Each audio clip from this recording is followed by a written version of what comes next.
คุณพระธรรมเจ้าคุณพระสังฆเจ้าคุณพระอรหันตเจ้าอริยสงฆ์เจ้าจุตนจุองค์ได้เมตตาแผ่ปารมีมาปกเก่าเกศาปกห่มรักษาครูบาอาจารย์พระมหาเถระพระเทรานุเถระเพื่อนสหธรรมิกสหพรหมจารีทุกรูปทุกองค์ซึ่งปกห่มรักษาศรัทธาสาธุชนคนดีโยมพ่อโยมแม่โยมพี่โยมน้องตั้งหลายที่ติดตามรับฟังรายการสารธรรมยามบ่ายทางสถานีวิทยุในเครือข่ายคลื่นสีขาวเพื่อชาวประชา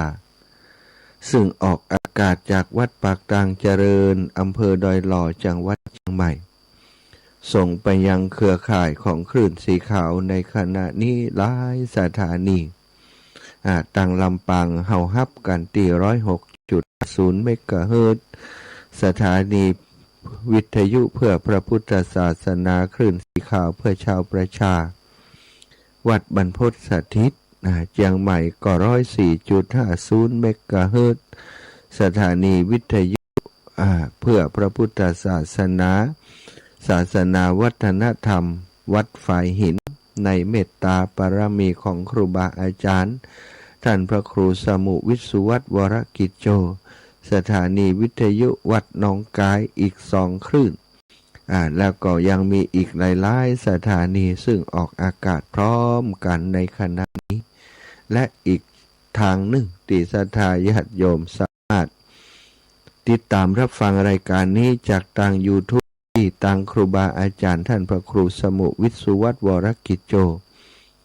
ได้ทำหน้าที่ตัดต่อนำเสียงไปลงใน YouTube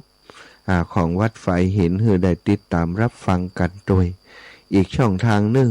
ก็เป็นFacebook ไลฟ์สดของอาตมาภาพซึ่งก็ทุกครั้งที่ออกอากาศออกรายการก็จะถือโอกาสไลฟ์สดไปด้วย ไหนก็ไหนแล้ว นั่งชั่วโมง2 ชั่วโมงฟังตั้งใดก็สามารถจะฟังได้สถาวันนี้เป็นวันจันทร์ที่22วันจันทร์ที่22เดือนมิถุนายน2569วันนี้ก็เป็นวันพระโดยเนอะศรัทธาญาติโยมทั้งหลายเป็นวันพระ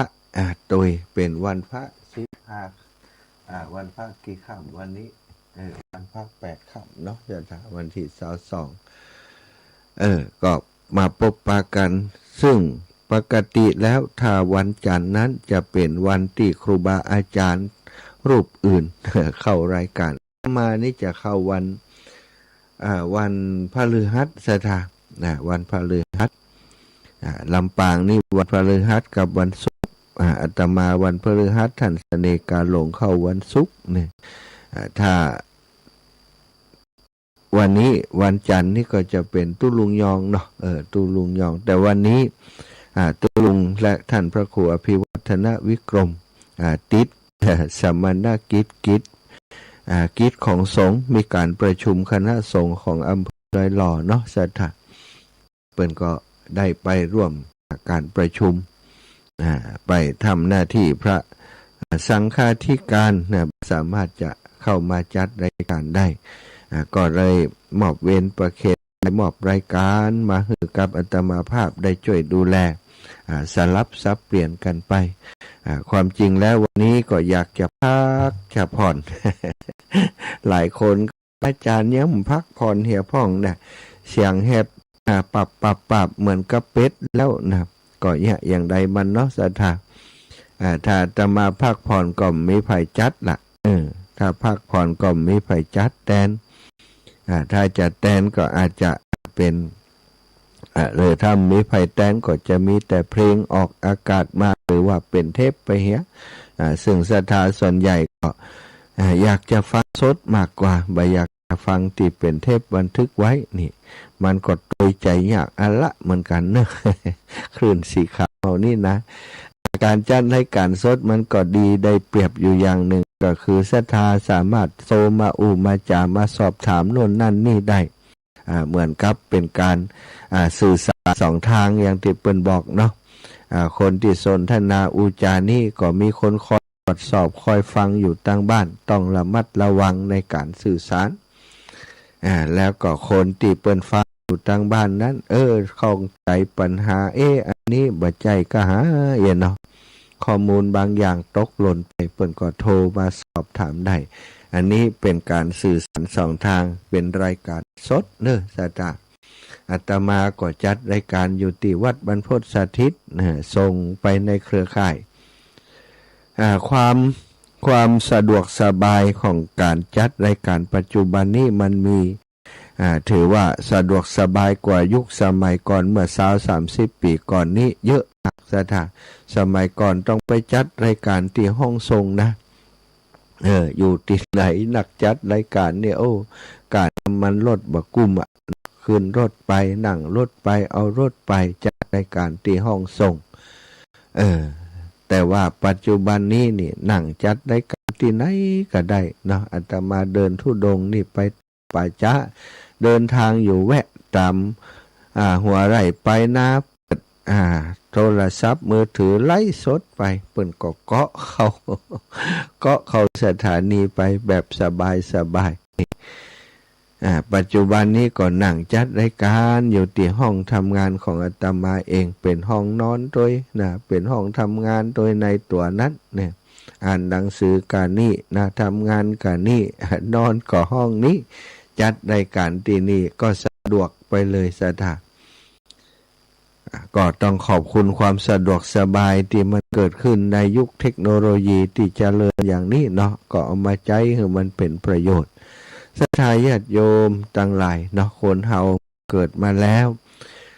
มีหน้าที่ที่จะต้องปฏิบัติหน้าที่ที่จะต้องทำเหมือนกันกูคนใดเกิดมาแล้วบอกว่าตัวเองบ่มีหน้าที่ตัวเองบ่ต้องรับผิดชอบอะไรอย่างนะอยู่ไปวันเปิ้นว่าคนแบบนี้นี่เป็นคนรกโลกนะเกิดมาแล้วก็โลกบางคนนี่สร้างปัญหาให้กับโลกใบนี้มากมายสร้างปัญหาตัดไม้ทำลายป่าสร้างปัญหาทุกสิ่งแวดล้อมมาค้ามาขายยาเสพติดต่างๆทำลายความมั่นคงของมนุษย์นี่สถาบางคนเกิดมาเพื่อจะทำลายเกิดมาเพื่อจะเป็นขยะของโลกเกิดมาเพื่อสร้างปัญหาคือกับโลกคนเดียวสถาญาติโยมมีผลกระทบต่อคนมากมายถ้าหากว่าเขาเป็นคนบดีเนาะสถาแต่ว่าถ้าคนดีก็ตรงกันข้ามกันนั่นแหละคนเดียวอาจจะสร้างให้โลกนี้มีความสงบสุขมีสันติภาพอย่างการอุบัติขึ้นของพระสัมมาสัมพุทธเจ้าของเฮาพระองค์อุบัติขึ้นมาแล้วทำให้คนในโลกของเฮานี้ได้รับสันติภาพมากมายตั้งแต่ 2,500 ปีจนมาถึงปัจจุบันนี้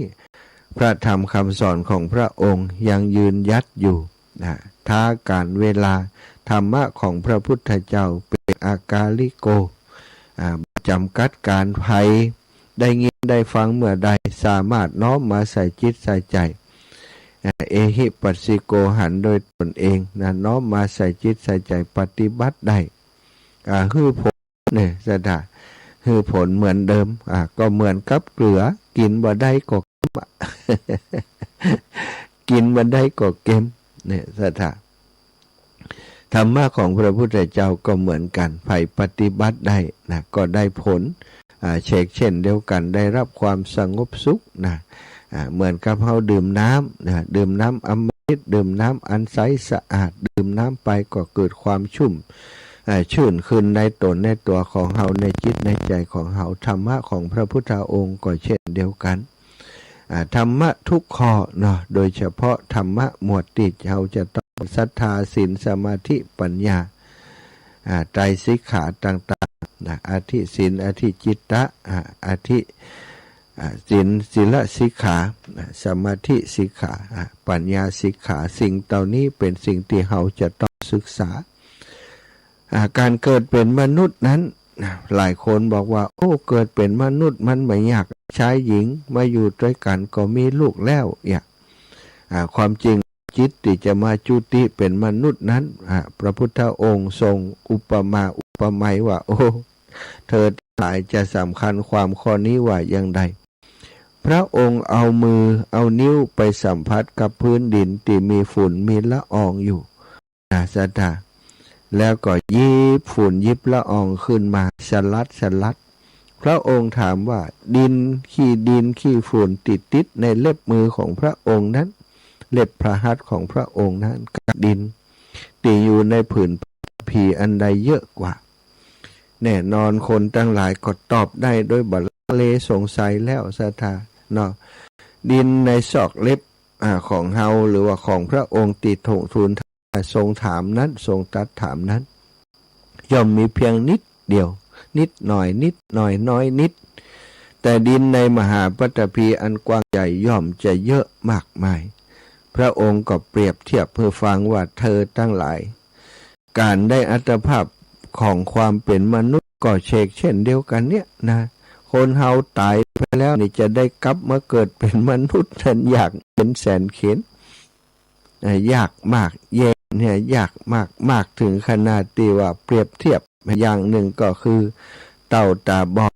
อยู่ในท้องทะเลมหาสมุทรที่กว้างใหญ่เป็นไปได้ก็ที่มันจะเอาหัวมาสอดใส่บ่วงซึ่งมีบ่วงเดียวประมาณว่องมือของเฮานี่แล้วสถานลอยอยู่ตุ๊บป่องในกลางทะเลลอยไปลอยมาลอยไปเป็นไปได้ไหมนะ1 ปีเอาหัวขึ้นมาเตื่อจะซุบใส่บ่วงพอดีก็ทะเลมันกว้างใหญ่ไพศาลนะภิกษุทั้งหลายที่อยู่ในที่พระองค์แสดงธรรมนั้นก็บอกว่ายากเหลือเกินพระเจ้าข้าเป็นไปบ่ได้ว่าพุทธองค์ยังทรงตรัสบอกว่าภิกษุทั้งหลายการเกิดเป็นมนุษย์นี่ยากกว่านั้นอีกว่ายากกว่านั้นนะอันนั้นง่ายอยู่อีกโอ้ศรัทธาเฮามากึดถึงตรงนี้แล้วมันหันภาพที่ชัดเจนที่นี้เมื่อเฮาเกิดเป็นมนุษย์ซึ่งเป็นอัตภาพที่ได้ยากที่สุดและเป็นอัตภาพที่ประเสริฐที่สุดนะศรัทธาประเสริฐอย่างใดคนเป็นมนุษย์เนี่ยสัตว์ที่มาเป็นมนุษย์นั้นมีสติปัญญาอาจสามารถที่จะหู้ธรรมหู้เรียกว่าหู้กฎของธรรมชาติและปฏิบัติให้พ้นจากกฎของธรรมชาติได้ศรัทธาแต่ว่าสัตว์เดรัจฉานก็ดีเปรตอสุรกายก็ดีแม้กระทั่งบ่สามารถจะทำอย่างนั้นได้บ่สามารถจะทำอย่างมนุษย์ได้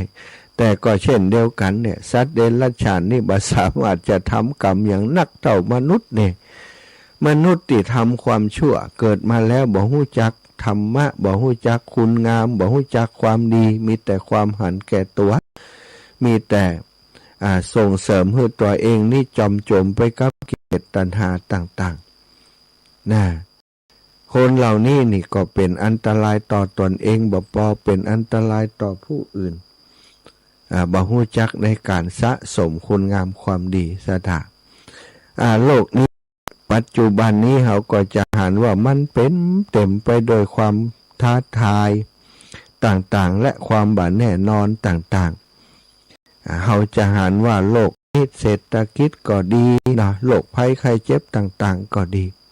เป็นสิ่งที่มนุษย์บ่อาจจะรู้ได้นี่เยอะมากนะสถานดินฟ้าอากาศมีผลต่อความเป็นอยู่ของมนุษย์นะโลกนี้มันจะหมุนเวียนเปลี่ยนไป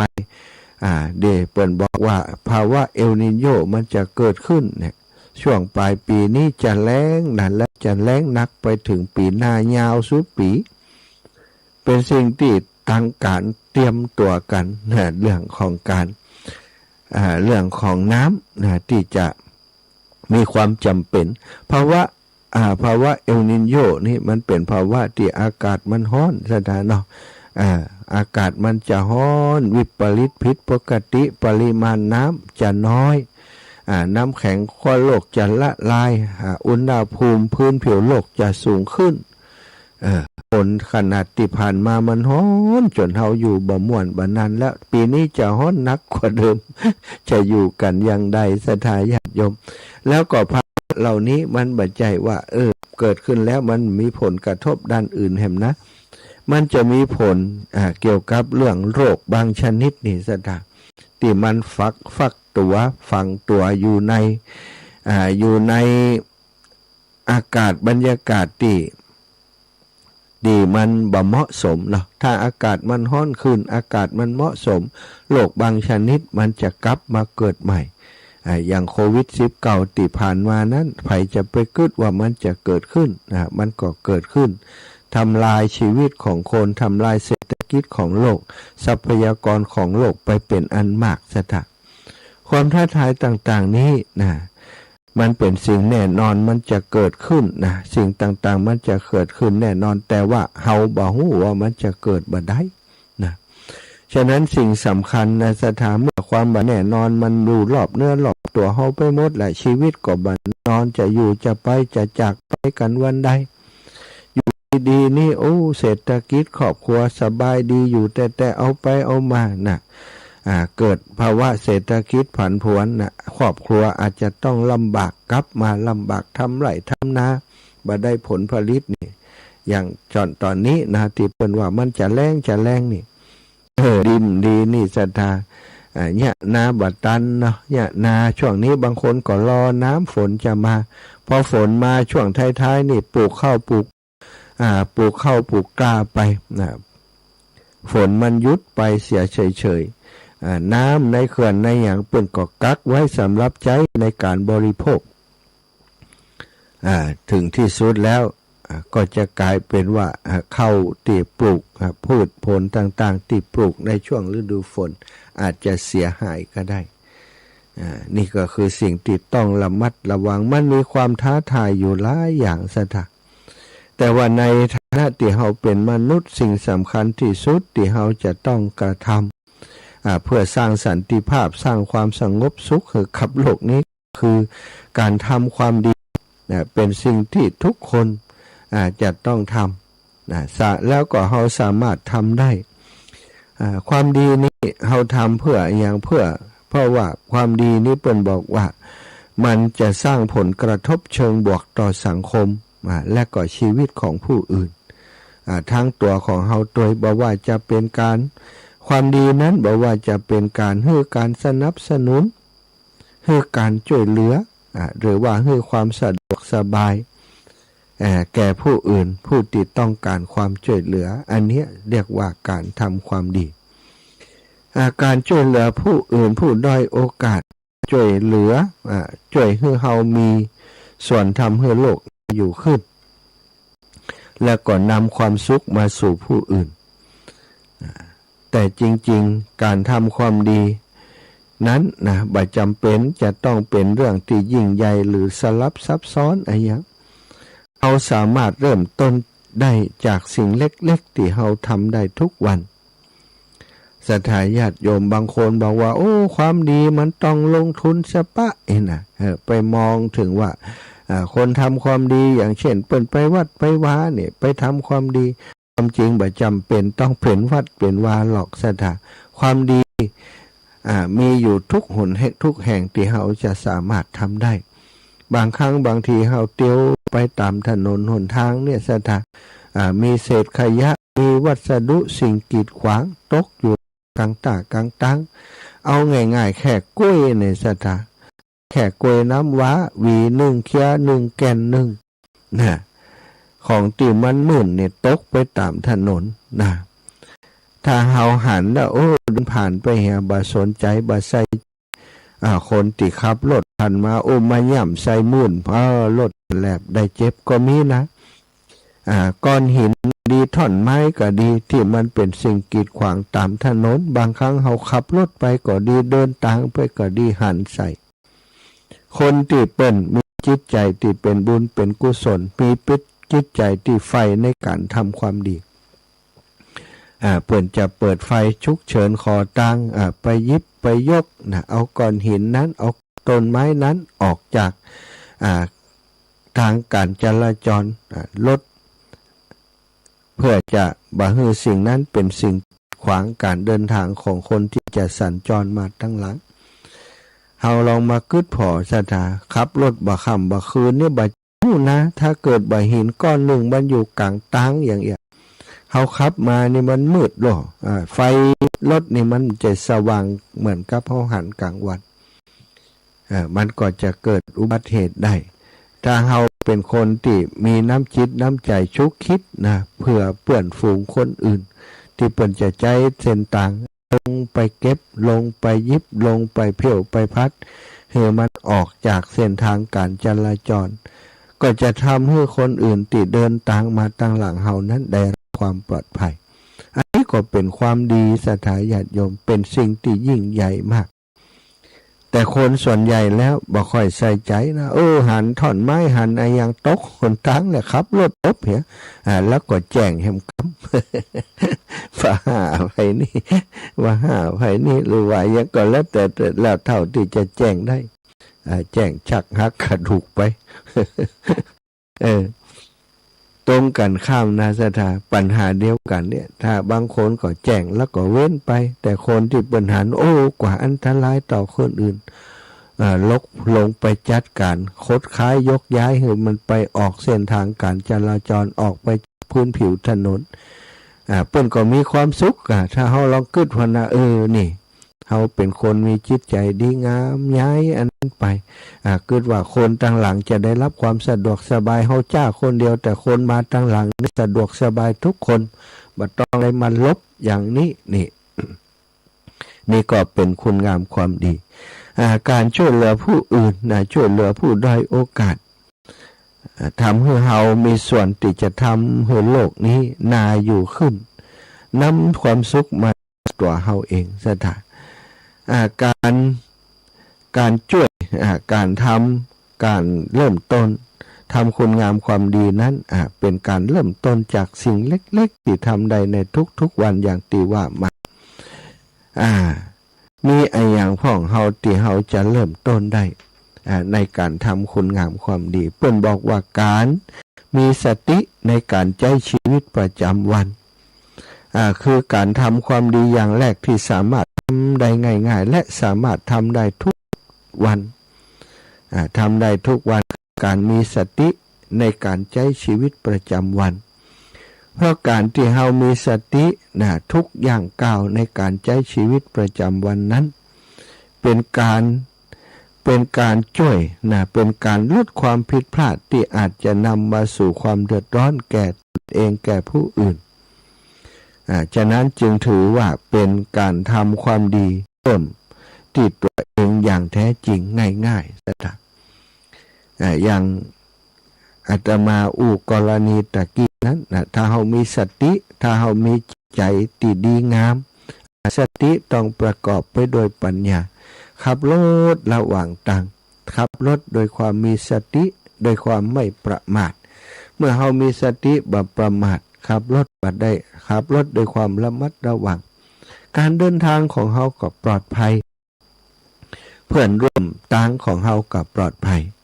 อาตมาเคยขันคนประสบอุบัติเหตุที่ว่าตะกี้นั่นคือก้อนหินมันอยู่ที่ผิวถนนซะท่ารถใหญ่รถที่มันขึ้นลิ่งไปมันพ้นนั่นคนที่ท้ายรถไปดูแลรถก็เอาหินไปแน่งเอาหินเก็บหินมาแน่งรถไว้รถก็ขยับขึ้นไปได้พอรถขยับไปได้เขาบ่เอาก้อนหินออกรถวิ่งมาทีหลังเป็นรถต่ำเป็นรถเก๋งเอาไปมีสถานโจรคือรถมาด้วยความเร็วแล้วมันเป็นช่วงติโค้งรถก็โจรปรากฏว่าก้อนหินนั้นมันเข้าไ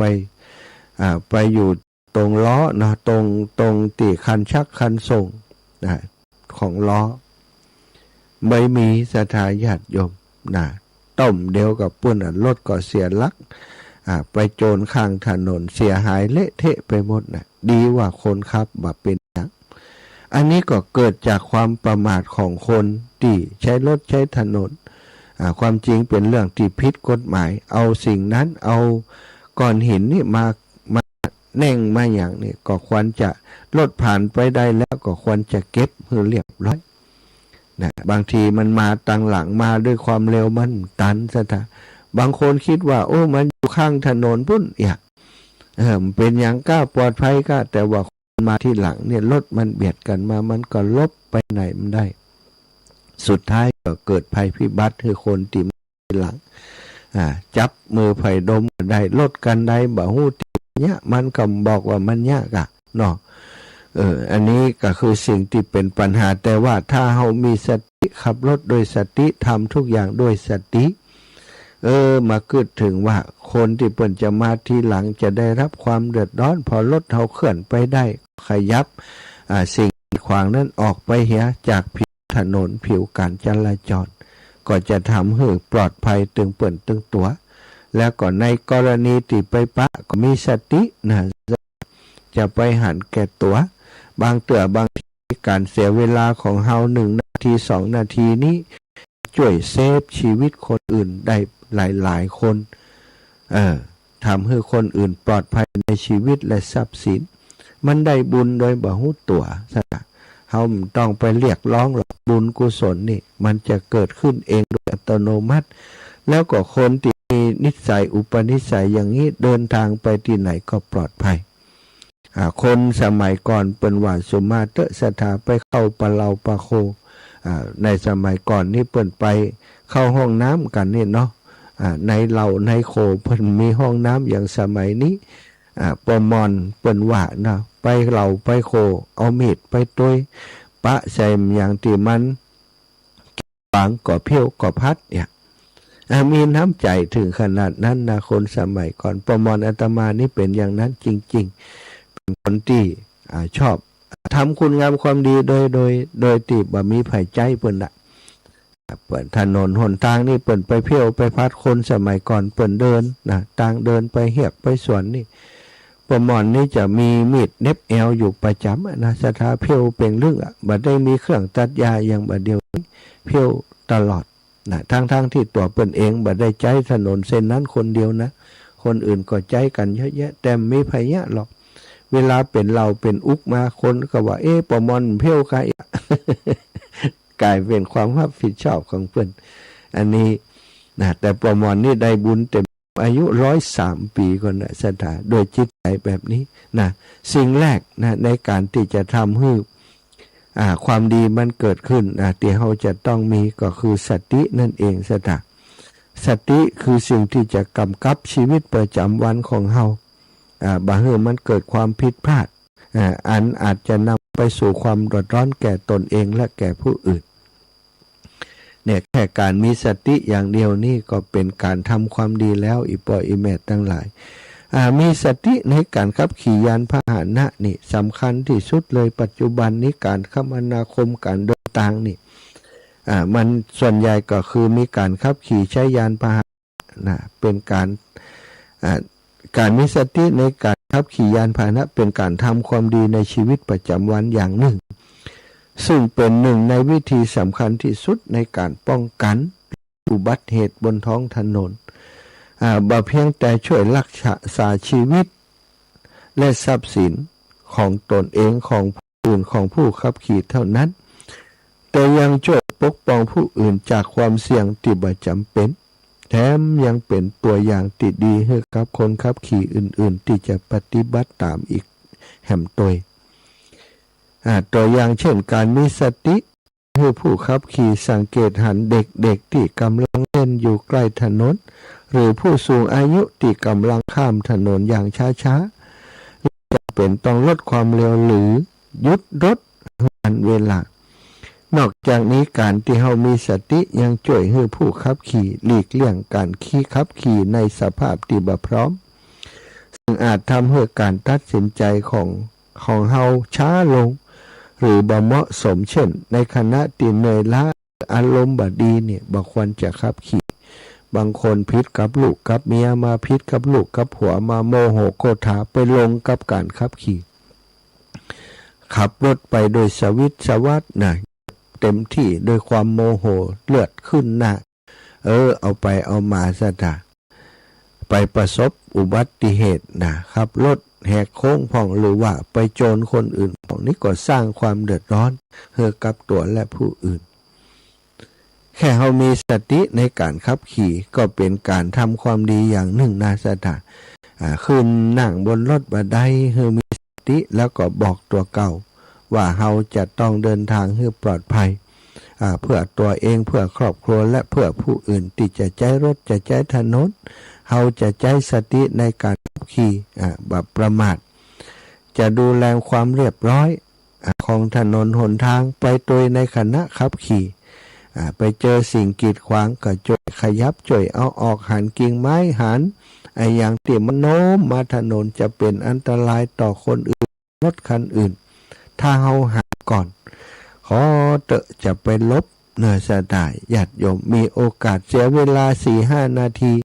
แต่เราช่วยชีวิตคนอื่นช่วยให้คนอื่นได้รับความสะดวกสบายอันนั้นเป็นบุญกุศลอย่างยิ่งใหญ่อาตมานี่ไปที่ไหนจำกรรมที่ปอมอนว่าไว้นี่นะสถานรถมอเตอร์ไซค์นี่ตอนอยู่บ้านนอกเนาะเดินทางไปในแพะในป่าที่ไหนจะต้องมีมีดเน็บโดยหั่นกิ่งไม้หั่นเข็ดไม้โอ้มันแต่งตาคนอื่นแล้วนี่ลงไปตัดไปเพียวเหี่ยครับเนี่ยแล้วมันมีความสุขนะบอกบัตุท่านทำคุณงามความดีแบบนี้นี่คนอื่นบ่ฮู้แต่เฮาฮู้ใจฮู้ตัวเฮาฮู้เนาะมันก็ความสุขก็เกิดขึ้นกับเฮานั่นเองแล้วก็ถ้าเฮามีสตินะการเดินข้ามถนนอย่างมีสติก็เป็นการทำความดีต่อตนเองและต่อผู้อื่นได้เช่นเดียวกันเพราะจะช่วยให้เฮาตระหนักถึงสภาพแวดล้อมทำให้สามารถตอบสนองต่อสถานการณ์ที่อาจจะเกิดขึ้นอย่างรวดเร็วซึ่งจะช่วยลดปัญหาที่อาจจะเกิดขึ้นกับตนเองและผู้อื่นตัวอย่างเช่นการมองซ้ายมองขวาก่อนข้ามถนนการใช้ทางม้าลายการรอสัญญาณไฟจราจรเป็นการแสดงออกถึงการมีสติที่ดีจะข้ามถนนหนทางก็ดูไฟก่อนเปิดไฟเขียวอยู่ตัวเองจะข้ามไปตัดไฟเขียวนั่นมันก็ทำให้รถติมานั้นบางเตือมันสปีดออกตัวมัน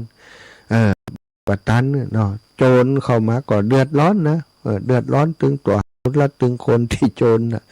ขึ้นลงขึ้นศาลเสียทรัพย์เสียสินเสียแข่งเสียขาเสียชีวิตก็ได้ฉะนั้นจำเป็นจะต้องมีสตินะเอาอย่างว่าสติอย่างเดียวก็เป็นการทำความดีสถานการเดินข้ามถนนถ้าเรามองดีๆนะถ้าคนหนึ่งเดินแบบพอตังรถมาปึ้งเนี่ยเดินลัดไปเนี่ย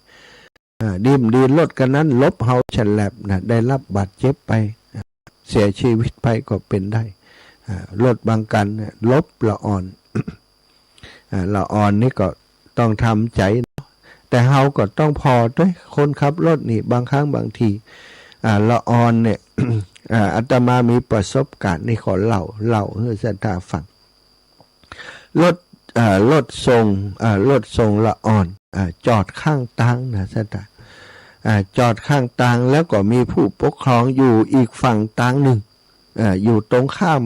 ละอ่อนลงฝั่งนี้แต่ผู้ปกครองอยู่ฝั่งนู้นที่นี้เฮาหันแล้วมากึดในใจว่าล่างละอ่อนนั้นมันจะข้ามอันต่างไปตั้งหลายปุ้นก้ามันจะข้ามต่างไปหลายปุ้นก้ารถละอ่อนมันลงกันตรงนั้นหลายคนปรากฏว่ารถเฮานี่คือรถที่มันจอดข้างต่างมันก็บังละอ่อนเนาะสถาบังละอ่อนที่มันละอ่อนนี่มันมาตั้งหลังรถมันไปตั้งหน้า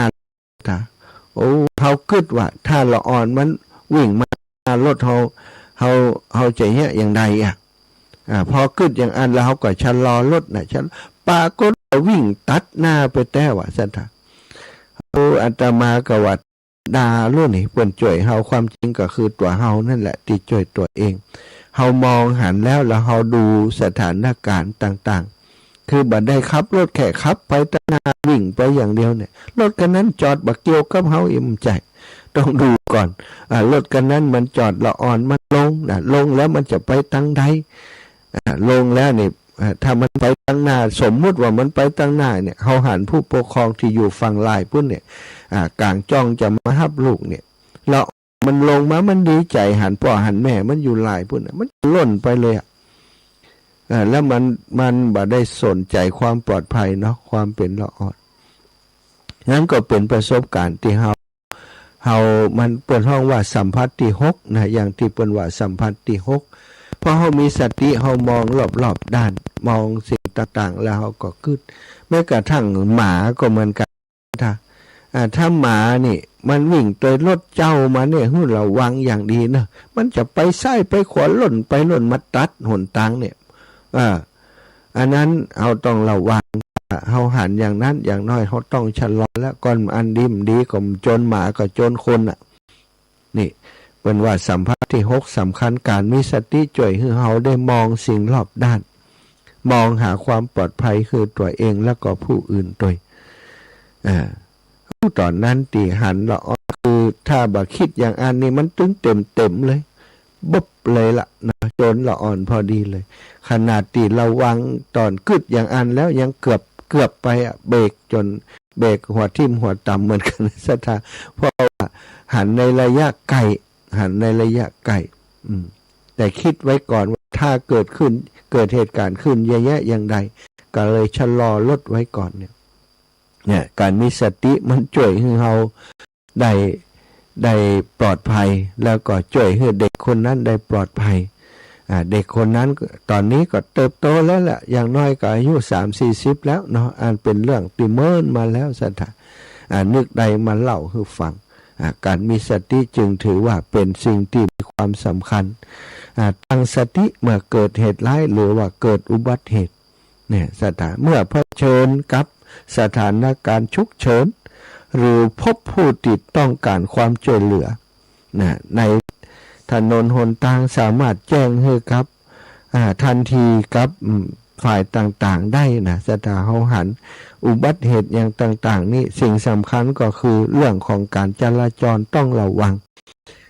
การที่เฮาหันคนประสบอุบัติเหตุนี่เฮาต้องอยู่ในสถานที่ที่ปลอดภัยก่อนนะก่อนที่จะลงไปช่วยหันเปิดประสบอุบัติเหตุไปจอดรถข้างหันเลยนี่บ่ได้สถานมันทำให้ทัศนวิสัยของคนที่โตมาที่หลังนี่อาจจะเสียนะพอเขาไปจอดบังเปิ่นบังหันน่ะเนาะสถานดีก็มาโจรตัดเฮานะเขาต้องไปจอดห่างน้อยแล้วก็ขยายมาหาสิ่งอย่างมาไว้มาจุดโบกการจราจรก่อนอย่างอีเป็นต้นแล้วก็แจ้งหน่วยฉุกเฉินอย่างต่างๆต่อไปอาตมามีประสบการณ์เรื่องนี้เหมือนกันนะถนนสายลำปางเชียงใหม่ตอนนั้นก็ขับรถมาจากทางเชียงใหม่กลางคืนซะท่าปรากฏว่ามีรถคนที่มันขับสวนเลนแบบรถมันมีเลนขึ้นกับเลนหล่องเนาะเลนขึ้นทางเชียงใหม่ก็2-3เลนเลนหล่องมาจากทางเชียงใหม่ก็2-3เลนปรากฏว่าหมอนี้มันเมาเหล้าจากห้างชัดไปมันขับรถสวนเลนไปตลอดซะท่ามันขับรถสวนเลนจากห้างชัดไปก็คือเปิ่นลูกเชียงใหม่มาเปิ่นมาเลนนั้นหมอนั้นลูกห้างชัดไปขับรถเข้าเลนนั้นไปมันหลอดมาได้อย่างใดพวกไปถึงพอจะถึงตีอันตำรวจขุนตานสถานแถวนั้นมันเป็นตีโกงเหี่ยมันก็ไปโจรเขาหันกับบวกเขาหันตอนนั้นก็มืดละอาตมาเดินทางมาถึงตรงนั้นปุ๊บหันกำลังโจรกันละเนระนาดเลยสถาญาติโยมเฮาจะเงี้ยอย่างอาตมาก็เอารถชะลอไปจอดเลยไปสักหน่อยแล้วก็วิ่งกลับมายังบัดตันจำเถอะเอาแหมกันมามันเป็นโก้งสถาก็โจรต่อแหมกำลังฉายไฟบอกว่าให้เปิ่นระวังเนี่ยบัดตันแต่ว่าการที่มาโจรที่หลังนี่โจรบาได้เป็นอย่างเยอะเพราะว่าโจรแต่ของรถที่มันกีดขวางการจราจรไปพยายามคือการช่วยเนี่ยบ่จำเป็นจะต้องไปพอที่คนเจ็บหันเลยนะสถาเพราะว่าถ้าเฮาไปหนัวอยู่ที่คนเจ็บหันนี่ดิมดีนี่รถที่มาที่หลังนี่มาโจรซ้ำแหมเรียบร้อยไปแต่มาวิ่งไป เอาไฟฉายออกจากรถไปได้ก็ไปฉายไฟเหมือนกับเป็นจราจรคือเปิ้นโบกคือเปิ้นหู้เนาะฉายไฟคือกับพริบไฟคือเปิ้นคือไปเลนปุ่นคือไปเลนปุ่นอีกเลนนี้มันรถโจรอีกพอเขาแย่อย่างอันปุ๊บทีนี้ก็คนก็มีคนลงมาช่วยสถานพอมีคนลงมาช่วยเขาก็บอกเปิ้นว่าแจ้งตำรวจแจ้งกู้ภัยจิมเปิ้นก็ช่วยก็คนช่วยกันอย่างนั้นอันนี้การช่วยเหลือคนอื่นก็ต้องมีสติเหมือนกันนะมันจะว่าเจ้าโลกไปโหล่นลงไปก็จะไปงมกับผู้ที่บาดเจ็บมันเนี่ยโอ้ดิมดีเรียบร้อยเลยเนาะ ดิมดีตัวเฮานั่นก็เคยมีเหตุที่ดาราคนหนึ่งลงไปช่วยผู้ประสบภัยทางรถอย่างเงี้ยแต่สุดท้ายตัวเองก็โดนจนปัจจุบันนี้แกก็แต่ปัจจุบันนี้คนนั้นก็ดีขึ้นเนาะคุณอย่างคุณอาตมาจำมาได้นั่นก็น่าอินดูนะดารากำลังดังเลยตอนนั้นลงไปช่วยคนอื่นโดนรถมาโจรซ้ำแฮมตัวเองนักเลยนะนี่เนาะก็ต้องมีสติเหมือนกันเนี่ยมีสตินี่ช่วยได้หลายๆอย่างละศรัทธาเดี๋ยวมีเรื่องอื่นอยู่เนาะนอกจากสติเรามีอะไรอย่างแฮม ตอนนี้ก็อาจจะพักเบรกก่อนจะพักเบรกจะเปิดสายสักน้อยก่อนเนาะโยมแม่จิรพันธ์โมป้อนะโอ้กราบสาธุเจ้าอีแม่ที่ฟังจากเวียงป่าเป่าแม่จิรพันธ์โมป้อ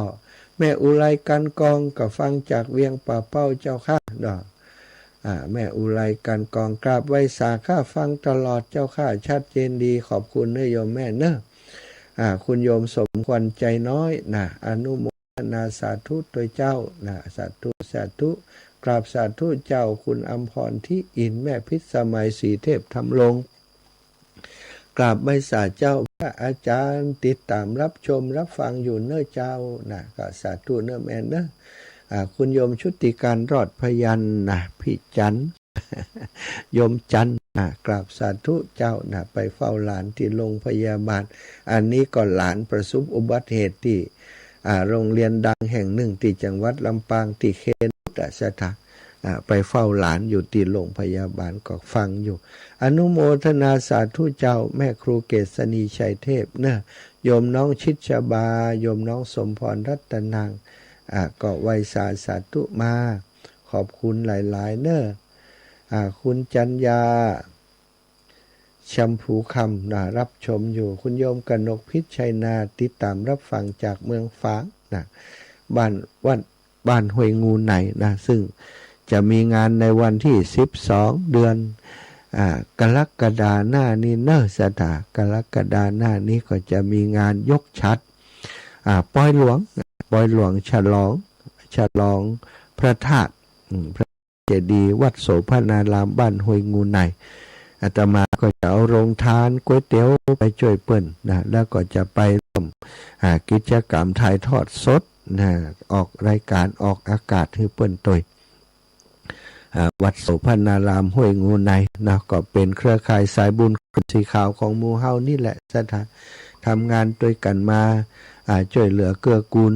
อุดหนุนจุนเจือช่วยเหลือกันตลอดมีงานตั้งปุ่นก็ไปช่วยเปิ้นเวลาเฮามีงานตั้งเพศเปิ้นก็มาช่วยเฮาเนี่ยสถานมันเป็นความอบอุ่นของครอบครัวคลื่นสีขาวเพื่อชาวประชาเฮาเนาะสถาเปิดสายแล้วเนอะพี่น้องตั้งเชียงใหม่อยู่ตั้งใดโทรมาจิมนะพี่น้องตั้งสายใต้นี้จังจอมตองนี้ซบเตี้ยจอมตองนี้ถ้ายังฟังได้ฟังเถอะเนาะไปต้องซักจะเปิดตอนเย็นพุทธศาสนาพี่น้องตั้งริมแม่แตงกะสันกำแพงสันทรายบ้านห้องนี่บ้านอย่างก็บ้านหางดงสันละปีหางดงสันกำแม่ริมแม่แตงนี่ก็ฟังกันได้อยู่ศรัทธาตั้งเชียงใหม่ใครฟังอยู่โทรมามาจากันได้เนอะงานหล่อเตียนเสร็จไปนะพร้อมกับสุขภาพเสียงตีย่ำแย่ไป งานถ้ามีงานอย่างนี้ก็เกือบทุกครั้งเสียท่าเล่นเอาคอแหบคอแห้งก็อาจารย์หันมักไม้ลำไปหันไม้กันหนัวเอาใจเนื้อเสียท่ามันบางทีนี่มันจำเป็นต้องประชาสัมพันธ์สลับซับเปลี่ยนกันช่วยกันนะ เจริญปอนแม่น้อยทาอาสาจ้าแม่ฟังเดียวนะท่านเจ้า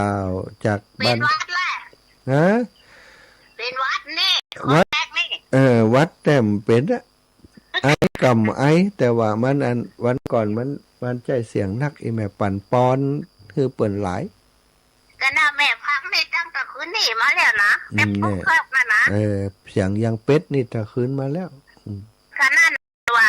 ท่านยังพักพรอยู่พร้อมกะเสียงเตี่ยใครพักน่ะฮะมันมีไผแตนน่ะกะยังอีเปิ้นก็ขอแน่นกะมันจึงจับมันน่ะจึงจับมันเสาะหามันกินน้ำอุ่นกินยาด้วยเนอะมันนี่นะเจ้าสาธุเนอะขอบคุณจ้าสาธุแม่น้อยทาอาสาบานถาโถกเนี่ยอันนี้แฟนรายการยุคมึนแหละนะ5-6 ปีมาแล้วติดตามรับฟังรายการก็ติดตามดูแลกันมาตลอดบัดเดี๋ยวนี้ไปไหนบ่ค่อยดีละบ่ค่อยได้ละสุขภาพเนาะต้องเติมเลือดอยู่ตลอดนะนี่แต่จิตใจเข้มแข็งสู้ใบกว่าอีหลอกแกว่าโรคภัยไข้เจ็บมันจะเป็นก็เป็นไปถ้าตายก็ไปด้วยกันเฮายูมได้มันก็ยูมได้นะโลกเนาะศรัทธานะพี่น้องศรัทธาอีปออีแม่ทั้งหลายก็งานผ่านพ้นไปด้วยดีเนาะงานหลอดเตียนคนมานักมาหลายแตะนะทุกครั้งงานของขื่นสีขาวนี่ศรัทธาปะบหันหน้ากันเสี่ยงบหันหน้ากันเสี่ยงบ่ได้ตักทายกันเสี่ยงบางครั้งบางทีญาติโยมมาอาตมาก็บปะก็มีเนี่ยบางคนที่ปะกันนี่ก็คือ%นี่ก็ปะกันสัก 30% อันน่ะนอกนั้นนี่บ่อู้กันแต่ทราบว่ามาอีแม่ไปก็ไปก้าหันอยู่เลยจะเฮาตักเพิ่นอยู่อู้กันอยู่แต่จำได้ว่าเพิ่นเป็นไผนอกจากคนที่เจอกันบ่อยนะคุ้นเคยกันแต่เนี่ยมันก็จะจำได้อยู่แต่ถ้าจืลือมาถามจำอีแม่ได้ก่อนนี่บางขีดก็ใครให้เหมือนกันเฮาคนเดียวจะจำคนเป็นร้อยนี่อิดนะอันนี้เป็นปันเนาะวันก่อนนี้ประมาณ2 ปันที่มาสถาบันธรรมพิวัตรนะในช่วงที่ตอนเจ้านะสลับซับเปลี่ยนหมุนเวียนกันบางคนมาแล้วเปิ้นก็บ่ได้ร่วมพิธีในช่วงบ่ายซะครับเปิ้นหีบกลับไปเพื่อจะไปแอวไปติดไหนกันต่อบางทนเดินทางไกลลงทานหมดแล้วก็กลับกันก็มีนี่แต่มากันเยอะมากวันที่20เนาะที่ผ่านมานี่มาเยอะแล้วก็กิจกรรมประสบความสำเร็จมากนะได้รับการสนับสนุนหลายอย่างหลายด้านศรัทธาให้หอมมาเป็นปัจจัยสุทธินะบัดได้หักการจ่ายนี่200,000ปลาย280,000เกือบจะ290,000 300,000นะศรัทธาเหลือแฮมบักกี่หมื่นถึง300,000แต่ว่าการจ่ายก็เยอะอยู่เนาะแล้วก็ได้ตัดเข้าไปบำรุงสถานีปัจจัยที่ศรัทธาญาติโยมอีป่ออีแม่ได้ให้หอมมานั้นบัดได้เอามาทำสิ่งเดียวนะศรัทธาเอาไปทำบำรุงสถานีต่างๆสถานีวัดไฟหินสถานีวัดพระพุทธบาทอุดมน้ำบ่อสวาสถานีวิทยุห้วยตองซักสถานีวิทยุคลื่นสีขาวส่วนกลางที่ท่านอาจารย์พระครูอภิวัฒนวิกรมดูแลแล้วก็สถานีวิทยุวัดบรรพตสถิตนี่ก็ช่วยกันหลายๆอย่างหลายๆด้านศรัทธาได้เอามาจ่ายด้านเดียวไม่ใช่แค่ว่าเอามาหลอกเตียนอย่างเดียวนะติศรัทธาให้หอมเอาไปใช้ประโยชน์อย่างโดยส่วนต่างส่วนที่มันเหลือก็เอาไปเป็นประโยชน์สร้างกำลังใจให้สถานีวิทยุต่างๆอาศัยคลื่นอาศัยสถานีเปิดในการประชาสัมพันธ์งานนะเมื่อจบสิ้นแล้วก็มอบคืนให้กับทางสถานีเปิดเพื่อจะได้เป็นค่าน้ำค่าไฟค่าใช้จ่ายต่างๆต่อไปเอาละศรัทธาญาติโยมช่วงนี้ก็ขออนุญาตพักเสียงสักกรรมก็เดี๋ยวเรามาพบปะกันในช่วงหลังเนาะพ บปะกันในช่วงหลังเนอะ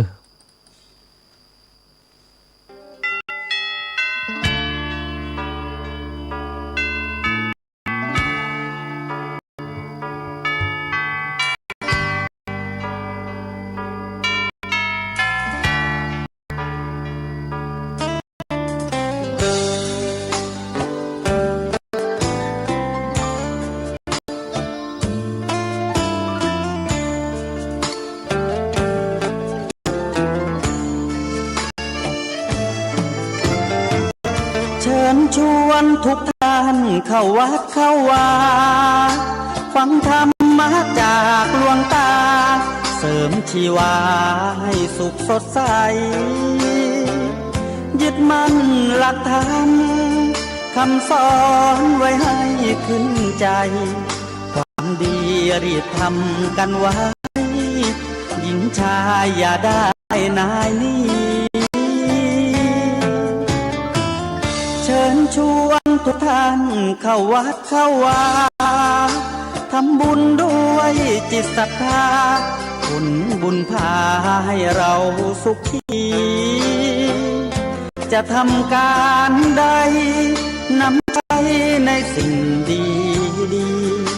ทำบุญให้ทานวันนี้ไม่มีใครว่าใครชังสมัยก่อนประทับใจ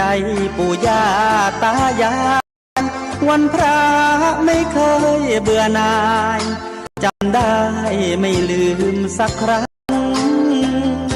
เหตุใดวันนี้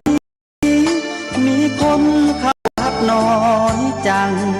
อยากให้เหมือนก่อนอีกครั้งฝากความหวังกับคนรุ่นใหม่เชิญชวนทุกท่านเข้าวัดเข้าวารับศีลรับพรหลวงตาเสริมคุณค่าให้กับจิตใจกระทำความดีเรื่องนี้ไม่ต้องอายใครว่างจากการงานเมื่อใดเชิญชวนท่านไปทำบุญ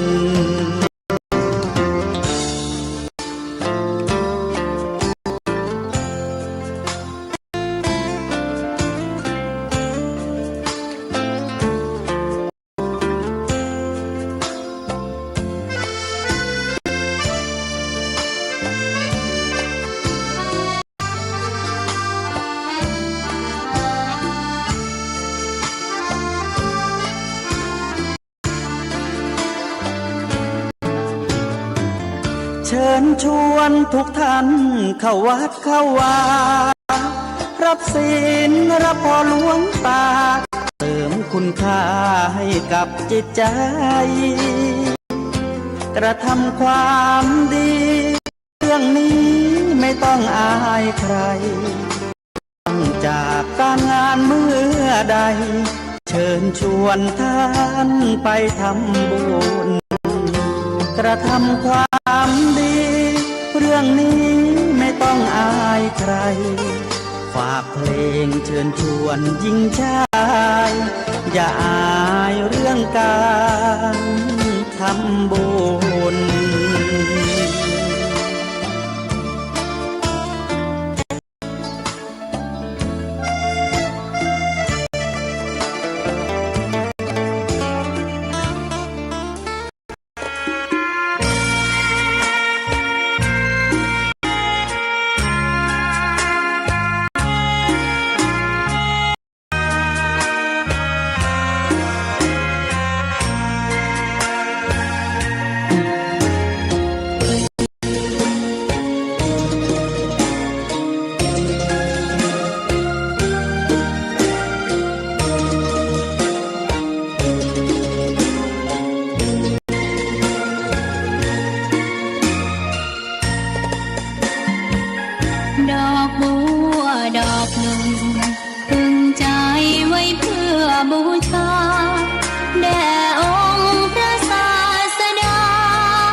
ทียบเขาเทียบเราใครมองไม่งามช่างเขาแต่เจ้าก็คือดอกบัวด้วยความสัตย์ซื่อยึดถือความดีเป็นหลักใครรักไม่รักก็ไม่จมปลักมองมัวเมื่อโผล่พ้นน้ำก็เห็นความงามในตัวไม่ยึดติดในตมชั่วขอเป็นดอกบัวดอกดีใครไม่มองว่าบัวงามเด่นแต่บัวก็เป็นดอกบัวทุกวันอย่างนี้ไม่อยากเด่นดังแต่มุ่งหวังในทางเด่นดีเกิดมาเพื่อสร้างบารมีถวายชีพนี้บูชาดอกบัวดอกน้อยเฝ้าคอยที่ใจบุญมาโอบเอื้อเกื้อกูลรู้ค่าของบุญเก็บบัวขึ้นมาสร้างความดีและสร้างบารมีดังว่าใช้ดอกบัวนี้บูชาพระสัมมาสัมพุทธองค์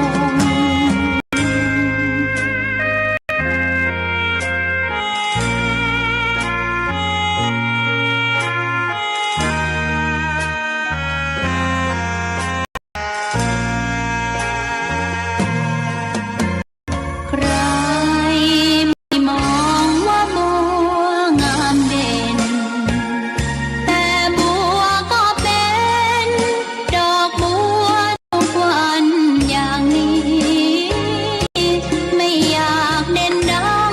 แต่มุ่งหวังในทางเด่นดีเกิดมาเพื่อสร้างบารมีถวายชีพนี้บูชาดอกบัวดอกน้อยเฝ้าคอยคนที่ใจบุญมาโอบเอื้อเกื้อกูลรู้ค่าของบุญเก็บบัวขึ้นมาเพื่อสร้างความดี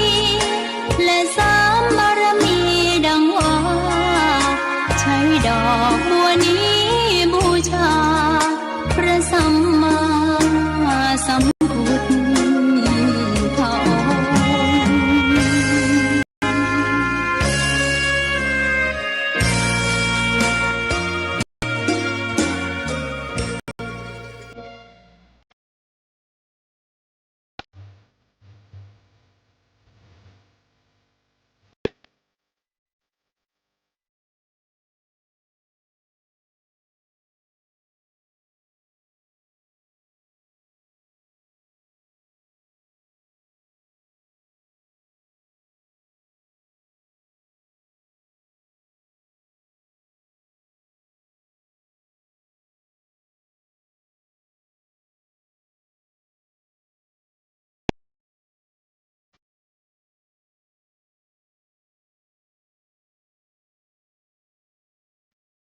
องค์ ศรัทธาญาติโยม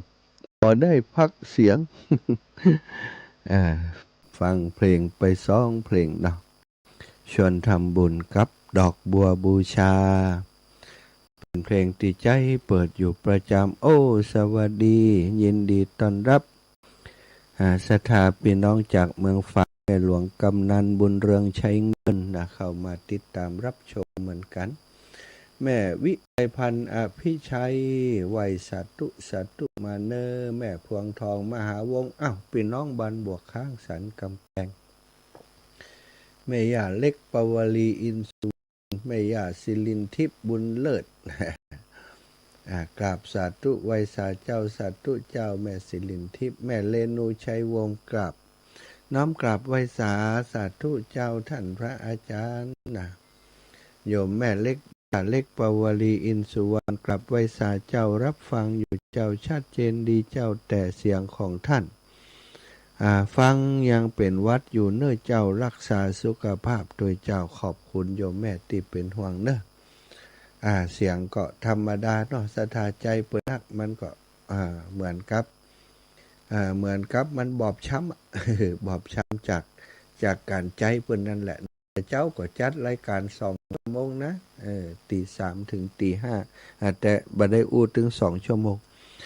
อู้ประมาณ30 นาทีเพราะไม่ไหวจริงๆ เสียงมันตื่นเจ้ามาโดยแล้วก็เสียงมันหายเนาะสถาอู้พอจำเป็นกรรมแล้วก็เลยว่าสถาเปิดฟังที่ครูบาอาจารย์เปิ่นเทศไว้ดีกว่าเสียงชัดเจนว่อนวอยดีนะฟังธรรมหลวงเทศมหาจารย์แต่จันยังมุจำได้ละจุลพลเนาะจุลพลมหาพลจุลพลแต่เจ้าซึ่งเปิ่นเทศที่พระธาตุดอยสุเทพเสียงดีมากนะสถาต่อจากตะกี้เรื่องการทำคุณงามความดีแค่การมีสติก็ทำให้เราสามารถสร้างคุณงามความดีสร้างประโยชน์แก่ผู้อื่นได้มากมายนะการมีแค่ขับรถนะเราขับรถไปในเส้นทางจราจรถ้าเรามีสติมีความมีสติอยู่กับตัวมีความเอื้อเฟื้อเอื้ออาทรต่อเพื่อนร่วมทางมีความหันอกหันใจผู้อื่นนะมันจะช่วยเหลือตัวเราได้เยอะเลยคือในการเดินทางจะมีความสุขถ้าเราเดินทางโดยความเรียบร้อนขาดสติมีความประมาทไปในฝั่งหิบนะอาจจะไปทำงานก็รอมันใกล้เวลาก่อนนะเหลือเวลาแหม30 นาทีตันบ่ฮู้นะขับรถสับตกสับยันไผขวางทางบีบแต่ไล่เดือดร้อนอย่างนี้ก็สร้างปัญหาดีก็ลงจดมวยกันนะเนาะ แต่ถ้าเราไปก่อนเวลาตื่นเจ้ามานะคือเวลาตัวเก่าน้อยเดินทางไปโดยความสบายใจเย็นนะไปก่อนเวลาไปถึงก่อนเวลาอยู่แล้วเผื่อเวลาไว้สัก1 ชั่วโมงก็ยิ่งดีระหว่างเดินทางก็จะบ่ได้รีบร้อนมากเกินไปคอยไปอย่างช้าๆไปอย่างมีสติดูเพื่อนร่วมทางมีปัญหาสามารถช่วยเหลือคนอื่นได้อันนี้ก็จะทำให้การเดินทางด้วยสติของเฮานั้นสร้างประโยชน์ตนสร้างประโยชน์ผู้อื่นสร้างความสงบสร้างความสุขให้แก่สังคมรอบตัวเฮานะศรัทธาต่อไปนาตะกี้หนต่างแล้วทีนี้มาเรื่องของการทำความดีโดยการรักษาความสะอาดในที่สาธารณะการรักษาความสะอาดในที่สาธารณะเป็นอีกหนึ่งการกระทำความดีในชีวิตประจำวันสังคมที่คนในชุมชนสามารถทำร่วมกันได้แล้วก็ยังเป็นพื้นฐานของการใช้ชีวิตร่วมกันอย่างมีความรับผิดชอบและเคารพต่อของผู้อื่นเพราะตั้งแต่วัยเด็กเฮาถูกคนทิ้งขยะถังขยะซึ่งนอกจากจะเป็นการรักษาความสะอาดความเรียบร้อยการรักษาความสะอาดในที่สาธารณะยังเป็นความเคารพต่อสิ่งแวดล้อมต่อสุขภาพต่อความปลอดภัยของผู้คนในชุมชนแห่งตนเรื่องนี้เป็นสิ่งสำคัญซะจ้ะประเทศไทยของเฮานี่ก็ถือว่าเป็นประเทศหนึ่งที่มีการรณรงค์ในเรื่องของการคัดแยกขยะนะการดูแลการบัดทิ้งขยะในที่สาธารณะเฮาจะหันว่าส่วนสาธารณะกาวัดวาอารามต่างๆกาจะมีการรณรงค์กันทิ้งขยะเป็นที่เป็นทางบางโรงเรียนบางวัดบางที่บางแห่งสำนักงานเทศบาลกาอำเภอกาเปิ่นจะมีถังขยะเคมีขยะรีไซเคิลขยะเปียกขยะที่มันบ่สามารถนำไปใช้ได้แล้วเรียกว่าขยะเปียกนะ ก็ทิ้งเป็นอย่างเปิ้นคาดแยกช่องเป็นช่องไว้คนที่มีเรียกว่ามีถ้าจะว่าเรื่องอย่างดีมีความรับผิดชอบต่อตนเองต่อสังคมก่อนจะทิ้งขยะก็ดูเคลียร์ก่อนว่าขยะของเราเป็นขยะประเภทไหนถ้าเป็นขวดน้ำก็ควรจะทิ้งไปในขยะรีไซเคิลนะถ้าเป็นขยะที่มันเป็นของปฏิกูลเป็นของที่จะเน่าจะเสียนะก็สามารถต้องทิ้งไปในอีกที่หนึ่งส่วนถ้าขยะที่มันเป็นพิษขยะเคมีอย่างนี้เป็นหลอดไฟแตกกาไอยังกานี่สถาเป็นเศษสิ่งที่มันเป็นพิษก็เอาทิ้งที่หนึ่งที่เป็นแยกไว้อันนี้เป็นความรับผิดชอบต่อสิ่งที่เป็นสาธารณะเนาะที่ว่าการอำเภอก็ดีโรงเรียนก็ดีวัดก็ดีนี่ถนนตั้งห้องน้ำห้องท่าสุขาสาธารณะต่างๆส่วนสาธารณะต่างๆนั้นปัจจัยของภัยคนใดคนหนึ่งสถานสวนสาธารณะใครทิ้งไหนก็ได้นะเดี๋ยวนี้เปิ่นจับเนอะ ถ้าเปิ่นหันเปิ่นใส่กล้องวงจรปิดหรอก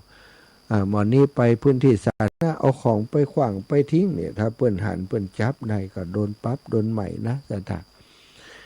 ก็ต้องทิ้งขยะเพื่อเป็นที่เป็นทางมันแสดงถึงวัฒนธรรมที่ดีนะ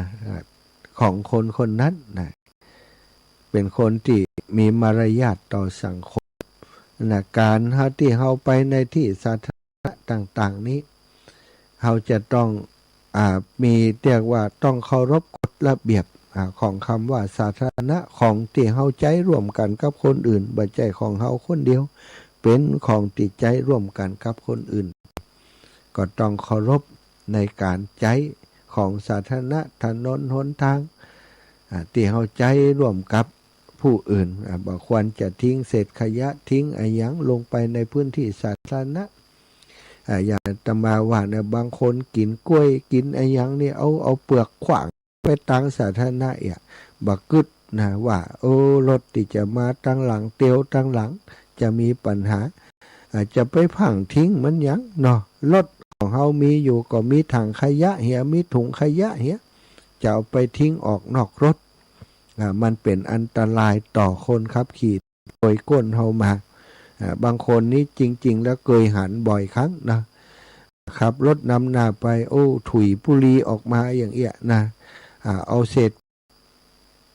ของติกินแล้วเนี่ยเปลือกผลไม้ก็กำขวางออกมาหนทางอันนี้ถือว่าเป็นคนที่มารยาทไม่สมบูรณ์ บอกว่าไร้มารยาทอีกก็เกินไปนะ เป็นคนมีมารยาทอีกก็เกินไปเอาว่าเป็นว่ามารยาทบ่สมบูรณ์มารยาทการใจ ใจที่สาธารณะนะของคนอาตมาเดินธุดงค์ไปในพื้นที่ต่างๆมันมีโอกาสได้สังเกตนะสถานสิ่งที่รอบข้างตลอดเส้นทางเขาขับรถนี่อาจจะบ่หันสถาน ถ้าเดินนี่มันหันตลอดเส้นทางขยะเนี่ยสถานขวดน้ำอีก็มีขวดเบียร์ก็มีขวดกระทิ้งดงกระทิ้งแดงเนี่ยมันตึงเกลื่อนกาดข้างถนนเนี่ยล่องน้ำตามทางสาธารณะทางหลวงนั่นน่ะก็ทำได้สถานศาลาพักริมทางศาลาสาธารณะเนี่ยไปพอเตอะอีแม่ตั้งหลายมันตึงเป็นตาดีนั่งซักศาลาเอาขยะไปทิ้งไปทับไปถมกันอยู่ในศาลานั้นนะแล้วก็แปลกเหมือนกันศาลามันก็มีอันที่จะทิ้งบ่มีถังขยะเหือเนาะคนก็ทิ้งตามข้างศาลานั่นน่ะมันก็เลยกลายเป็นของบุตรของเน่าสะปะนะขวดน้ำถุงพลาสติกถุงเซลเต็มไปหมดเศษกับข้าวกับป่าทิ้งลงหมดอย่างนี้หยับศาลาแต่ละแห่งนี่ศาลาริมทางนี่แทนที่เข้าไปจะได้พักแบบสบายมันตึงเหม็นอย่างกระบอกไม่พักนี่ต้องต่อไป ถนนหนทางแต่ละตีแต่ละแห่งจุดยูเทิร์นเนี่ยโอ้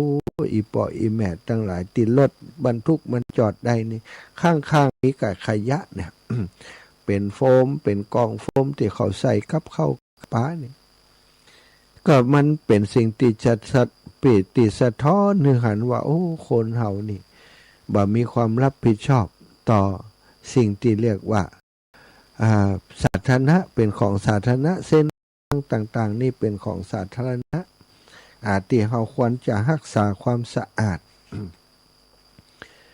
บอกควรจะทิ้งของอะไรอย่างต่างๆไปตามเส้นทางสาธารณะต่างๆแต่ว่าในต่างประเทศนี่เปิ้นบอกว่ามันมีกฎหมายนะสถานอย่างประเทศที่เปิ้นประเทศตั้งยุโรปแม้กระทั่งอย่างใกล้ๆเขาบ่ต้องยุโรปญี่ปุ่นเกาหลีนี่บ่ได้เลยน่ะทิ้งขยะลงตามเส้นทางนี่เปิ้นมีกล้องมีการตรวจจับได้ถ้าเปิ้นตรวจจับได้ก็อายละสถายึดไปขับขี่ไอ้อย่างนี่เป็นปัญหาเลยแต่ประเทศไทยของเขามันไปถึงตรงนั้นเถอะก็เลยมีสิ่งเหล่านี้ตามถนนหนทางที่เดินไปทุกที่สถานทุกที่ทุกแห่งที่เดินไปบอกว่าเส้นทางสายใดเป็นอย่างนี้หันถึงบารับผิดชอบของคนในสังคมเนาะบาฮักสิ่งที่ว่าเป็นสาธารณประโยชน์ติดต้องใจร่วมกันการบัดทิ้งในที่สาธารณะตามท้องถนนหรือแม่น้ำลำคลองเป็นสิ่งที่เราจะต้องช่วยกันรณรงค์บ่ให้มันเป็นอย่างนั้นนะการดูแลรักษาสิ่งแวดล้อมต้องทำให้มันยั่งยืนนะบ่ให้มันเดือดร้อนเพราะการทิ้งขยะบ่เพียงแต่ทำให้ท้องถนนหรือแม่น้ำลำคลองดูสะอาดเท่านั้นแต่ยังส่งผลเสียต่อสังคมและคนในชุมชนอย่างมากมายเพราะว่าจะเป็นการปะปนการปนเปื้อนของน้ำการอุดตันของต่อระบายน้ำรวมไปจนถึงลดคุณภาพชีวิตดังนั้นเราจึงควรทิ้งขยะให้ถูกที่ถูกทางเป็นที่เป็นทางแสดงถึงความรับผิดชอบและก็การมีส่วนร่วมในการสร้างชุมชนที่ดีขึ้นสำหรับทุกคนนั่นเองการทำความดีในชีวิตประจำวันอีกอย่างหนึ่งก็คือการเป็นจิตอาสาการเป็นคนที่มีจิตอาสามีความเสียสละอย่างคนที่เก็บขยะสถาญาติโยมบางคนเก็บขยะโดยจิตอาสาทำความสะอาดพื้นที่ส่วนรวมเป็นการแสดงออกถึงความรับผิดชอบต่อชุมชนและสิ่งแวดล้อมการทำความดีนั้นบ่เพียงแต่ช่วยให้พื้นที่สาธารณะสะอาดน่าอยู่มากขึ้นเท่านั้นแต่ยังส่งผลดีต่อสุขภาพจิตและก็ต่อสุขภาพกายของผู้คนในชุมชนยกตัวอย่างเช่นกิจกรรมที่ความทำความชายหาดก็ดีโครงการปลูกป่าชายเลนก็ดีรวมไปถึงกิจกรรมวันทำความสะอาดโลกมีคลิปหนึ่งที่หันและชอบใจมีคนที่เปิ่นร่วมกลุ่มกันมีคลองส่งน้ำน่าจะเป็นในหมู่บ้านในชุมชนที่ไหนสักแห่งหนึ่งเปิ่นบ่ได้ระบุว่าเป็นที่ไหนปัตตโรสถาญาติโยมเศษกล่องโฟมพลาสติกขวดน้ำไอยังสารพัดสารเพมันทับถมกันจนบ่ฮู้ว่าตรงนั้นเป็นคลองส่งน้ำมันจะคนแล้วก็ชุมชนนั้นก็หนาแน่นแออัดมีชุมชนอยู่โดยรอบนั้นเปิดอยู่กันแบบนั้นน้ำก็ดำปรากฏว่ากลุ่มคนที่เปิดมีจิตอาสาพากันร่วมตัวไปทำกิจกรรมนี้สถาญาติโยมใส่ชุดป้องกันใส่ชุดป้องกันชุดเอี้ยมสถาญาติโยมตีถ้าบรรเทาก็รองเท้าบูทนี่เนาะอันนั้นเปิ่นแต่จะต้องใส่แบบสวมเลยนะสวมไปจนถึงปุ่นมิดเลยตึงเป็นชุดหมีชุดหมีบ่ให้สิ่งสกปรกน้ำต่างๆปนเปื้อนเข้าไปช่วยกันใช้วัสดุอุปกรณ์ติดป้ อจะหาได้ช่วยกันคุยช่วยกันเคลียร์แล้วมีรถมาช่วยบรรทุกในต่างออกไปสถาจากเส้นจากคลองส่งน้ำที่พอมองบ่หันน้ำติดสกปรกบ่มีไผจะกล้าไปยื้อพอก็ไปมองมันเหม็นเนาะมันช่วยกันสะสางบ่ฮู้ใจเวลากี่ชั่วโมงแต่ว่าเปิ้นถ่ายคลิปเปิ้นก็ทำให้มันเร็วขึ้นช่วยกันเพี้ยวกันพัดจนสุดท้ายนะสถาเมื่อมันเสร็จกลายเป็นว่าคลองแห่งนั้นโอ้เป็นว่ากว้างนะแล้วก็มีการบำบัดน้ำกลายเป็นน้ำที่สะอาดมีที่นั่งพักผ่อนให้คนไปนั่งพักผ่อนหย่อนใจถ้ามาช่วยกันอย่างอันมันก็จะเป็นแบบที่หันก็คือพอจนป้อมอาหารน้ำปูปลาก็อยู่บ่ได้อันนี้เปิ่นช่วยกันพัฒนาช่วยกันรณรงค์ต่อมาเปิ่นก็มีการดูแลโดยรอบเส้นทางของคลองแห่งนั้นห้ามการทิ้งขยะจากชุมชนลงไปในแม่น้ำลำคลองบางเตื้อคนในชุมชนก็อย่างที่ว่าเนี่ยมักสบายมักง่ายกินยังก็ทิ้งลงไปแม่น้ำลำคลองโอ้สถานมันก็ไปอุดตันตีมันน้ำท่วมเมืองหลวงเมืองใหญ่ต่างๆก็เพราะขยะมันไปอุดตันในท่อระบายน้ำคลองส่งน้ำมันมีคลองระบายน้ำมันมีแต่มันใช้ประโยชน์ได้บัดเต็มที่เต็มศักยภาพของมันการที่เป็นคนเสียสละเป็นจิตอาสาไปทำอย่างนี้สตาคนที่ได้เคยทำแล้วจะมีความรู้สึกว่าโอ้เวลาทำไปแล้วมันมีความสุข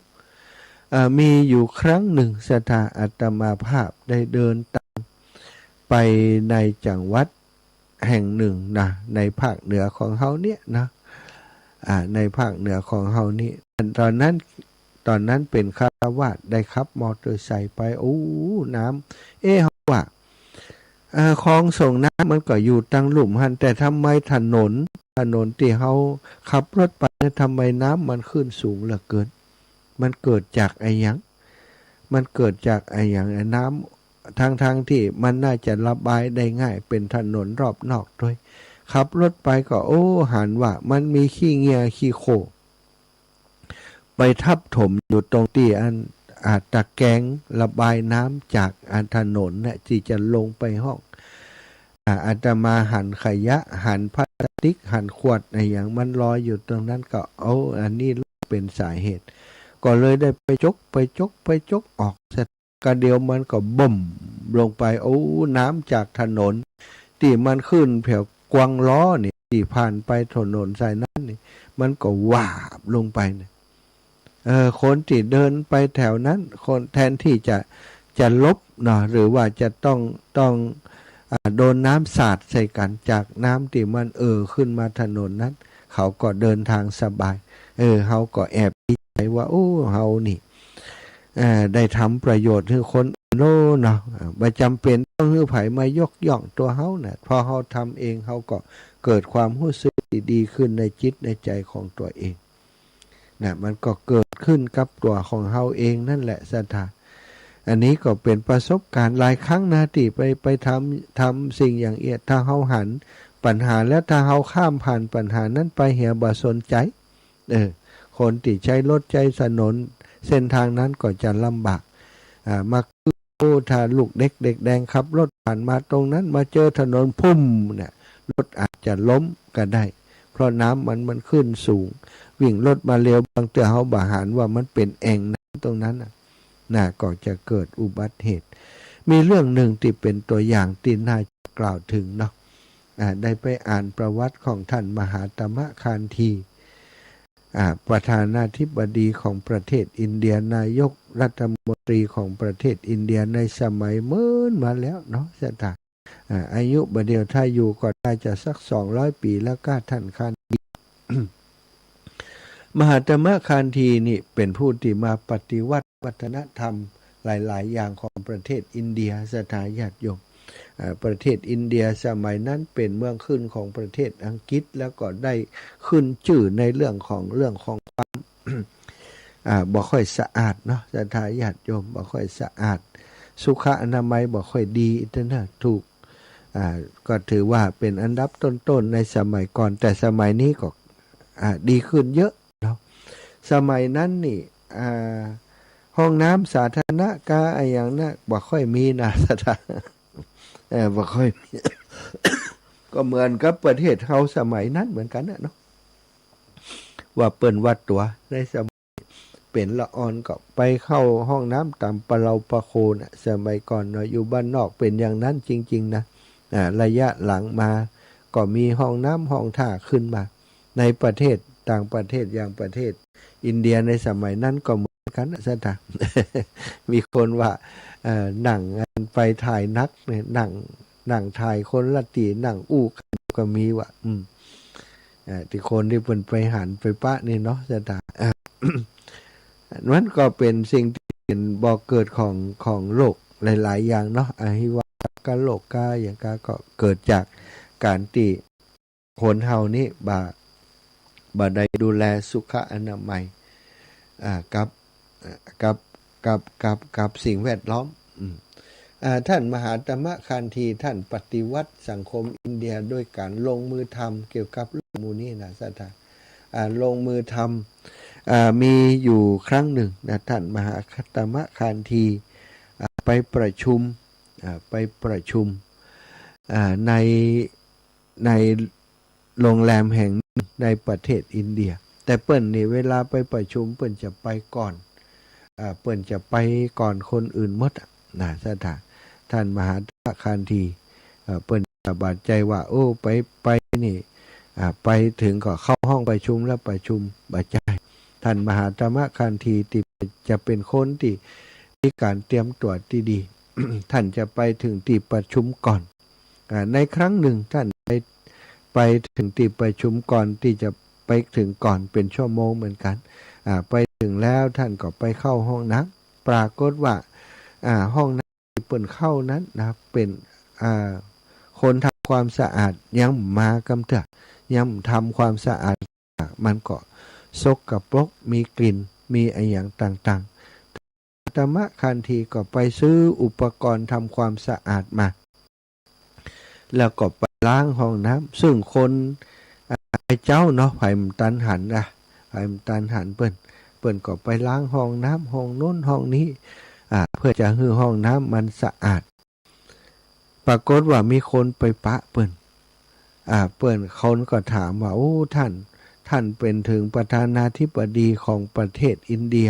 ท่านมาทำอย่างนี้ได้อย่างใดบ่อายคนอื่นกะท่านมหาตมะคันธีก็บอกว่าโอ้ข้าพเจ้าถ้าข้าพเจ้าเป็นประธานาธิบดีแล้วมาหันอย่างนี้แล้วบ่ทำความสะอาดข้าพเจ้าจะน่าอายมากกว่าเพราะประเทศนี้เป็นประเทศที่ข้าพเจ้าฮักฉะนั้นข้าพเจ้ามีหน้าที่ต้องทำทุกคนมีหน้าที่จะต้องทำคือบ้านเมืองของตัวเองสะอาดท่านก็ว่าไปด้วยก็ทำความสะอาดไปด้วยโถปัสสาวะโถอุจจาระสกปรกท่านก็ทำสิ่งเหล่านี้นะศรัทธาญาติโยมข่าวดังในช่วงนั้นถ้าเป็นบัดเดียวนี้ก็เนาะเป็นไวรัลของสังคมเลยละเปิ่นจะเอาลงทุกเพจกันแล้วกันแต่ตอนนั้นนี่มันบ่ใจยุคอย่างสมัยนี้สมัยนั้นเปิ่นก็ลงข่าวในหนังสือพิมพ์ว่าท่านมหาตมะคันธีไปทำความสะอาดห้องน้ำหลังจากนั้นมาทัตตาญาติโยมทางหูว่าท่านมหาตมะคันธีจะไปประชุมที่ไหนนะตั้งเจ้าหน้าที่ตั้งโรงแรมต่างๆนั้นจะต้องทำความสะอาดเรียบร้อยบ่ให้ท่านได้ทำและตัวของท่านเองนี่ไปมีเวลาท่านจะท่องเที่ยวไปตามที่สาธารณะต่างๆไปเที่ยวขยะไปทำความสะอาดห้องน้ำสาธารณะต่างๆทุกที่ทุกแห่งนี่ท่านมหาตมะคันธีนะอันนี้เป็นตัวอย่างนะเป็นแบบอย่างของคนที่มีความรับผิดชอบต่อสิ่งที่ว่าเป็นสาธารณประโยชน์คนเฮาเนี่ยเป็นอย่างท่านมหาตมะคันธีกันเหียทุกคนเนาะก็คงจะดีนะศรัทธาญาติโยมบ้านเฮาเมืองเฮาก็มีเนอะอาตมานี่ จริงบางครั้งอาตมาก็อยากจะทำอย่างนั้นนะเดินธุดงค์ไปเนี่ยสถาไปพักตามสุสานป่าช้าบางที่บางแห่งโอ้ไปในป่าช้านี่มันบ่มีน้ำสถาน้ำบ่มีใจนะน้ำบ่มีใจน้ำห้องน้ำบ่มีใจแล้วก็คนที่เดินทางไปเนี่ยผ่านไปที่ห้าเปิ่นก็เข้าไปใจห้องน้ำบางเตื่อบางทีเนี่ยโอ้มีแต่ของสกปรกโสโครกเต็มไปหมดในห้องน้ำเขาจะเข้าไปใจก็บ่ได้ถ้ามันมีน้ำมีอย่างอยู่นี่ก็ช่วยเอาตักมาล้างนะบางแห่งจะมามันมีแหล่งน้ำอยู่ใกล้ๆไปเซาะหม้อเมื่อเกิดมามีหม้ออย่าง มีหม้อที่เปิ่นนั้นเปิ่นเอาใส่กระดูกแล้วมันมีกระดูกแล้วเอาไปตักน้ำมาล้างห้องน้ำซะได้ล้างเพื่อตัวเองจะได้ใช้ตัวพังเพื่อจะให้คนอื่นได้ใช้ตัวนี่ถ้ามีคนที่เปิ่นอยากจะได้บุญไปทำอย่างนี้อาตมาว่าถ้าจะได้บุญแน่นหนาเนาะบรรทุกน้ำไปเหี่ยไปเจอห้องน้ำที่ไหนมันสกปรกไปล้างไปคัดไปถูนี่มันคงจะเป็นอีกมิติหนึ่งที่ถ้าไปทำแล้วมันจะเกิดบุญเกิดกุศลกับตัวเองแม้กระทั่งตามวัดวาอารามต่างๆนาสตาไปเจอบางวัดบางที่บางแห่งที่ห้องน้ำสาธารณะนี่เปิ้นบ่ค่อยได้ใจเนาะครูบาอาจารย์เปิ้นก็สร้างไว้แต่มันมีเยอะนะแล้วก็บางทีบางจังหวะน้ำอาจจะบ่มีบางทีก็มีน้ำแต่บางคนมันใจมันสกปรกมันบ่ทำความสะอาดดีๆมีคราบอย่างเกลอะกลางไปติดถ้ามีคนที่เปิ้นว่าไปเป็นจิตอาสานี่เข้าไปตามห้องน้ำเนาะจับมือกันสัก10 คน6 คนนี่ไปแอวตามวัดวาอารามต่างๆไปดูห้องน้ำห้องท่าวัดนี้วัดห้องน้ำบ่สะอาดเปิ้นมีน้ำมีท่ามีอุปกรณ์ก็เอาไปทำความสะอาดก็คงมีตู้เจ้าตนใดเจ้าอาวาสตนใดจะด่าจะมาว่าเขาว่าไปย่าเยอะไปยังอีนะคงมีไผมีแต่เปิ้นจะฮื้อศีลฮื้อพรอนุโมทนาสาธุนิยมเน้อ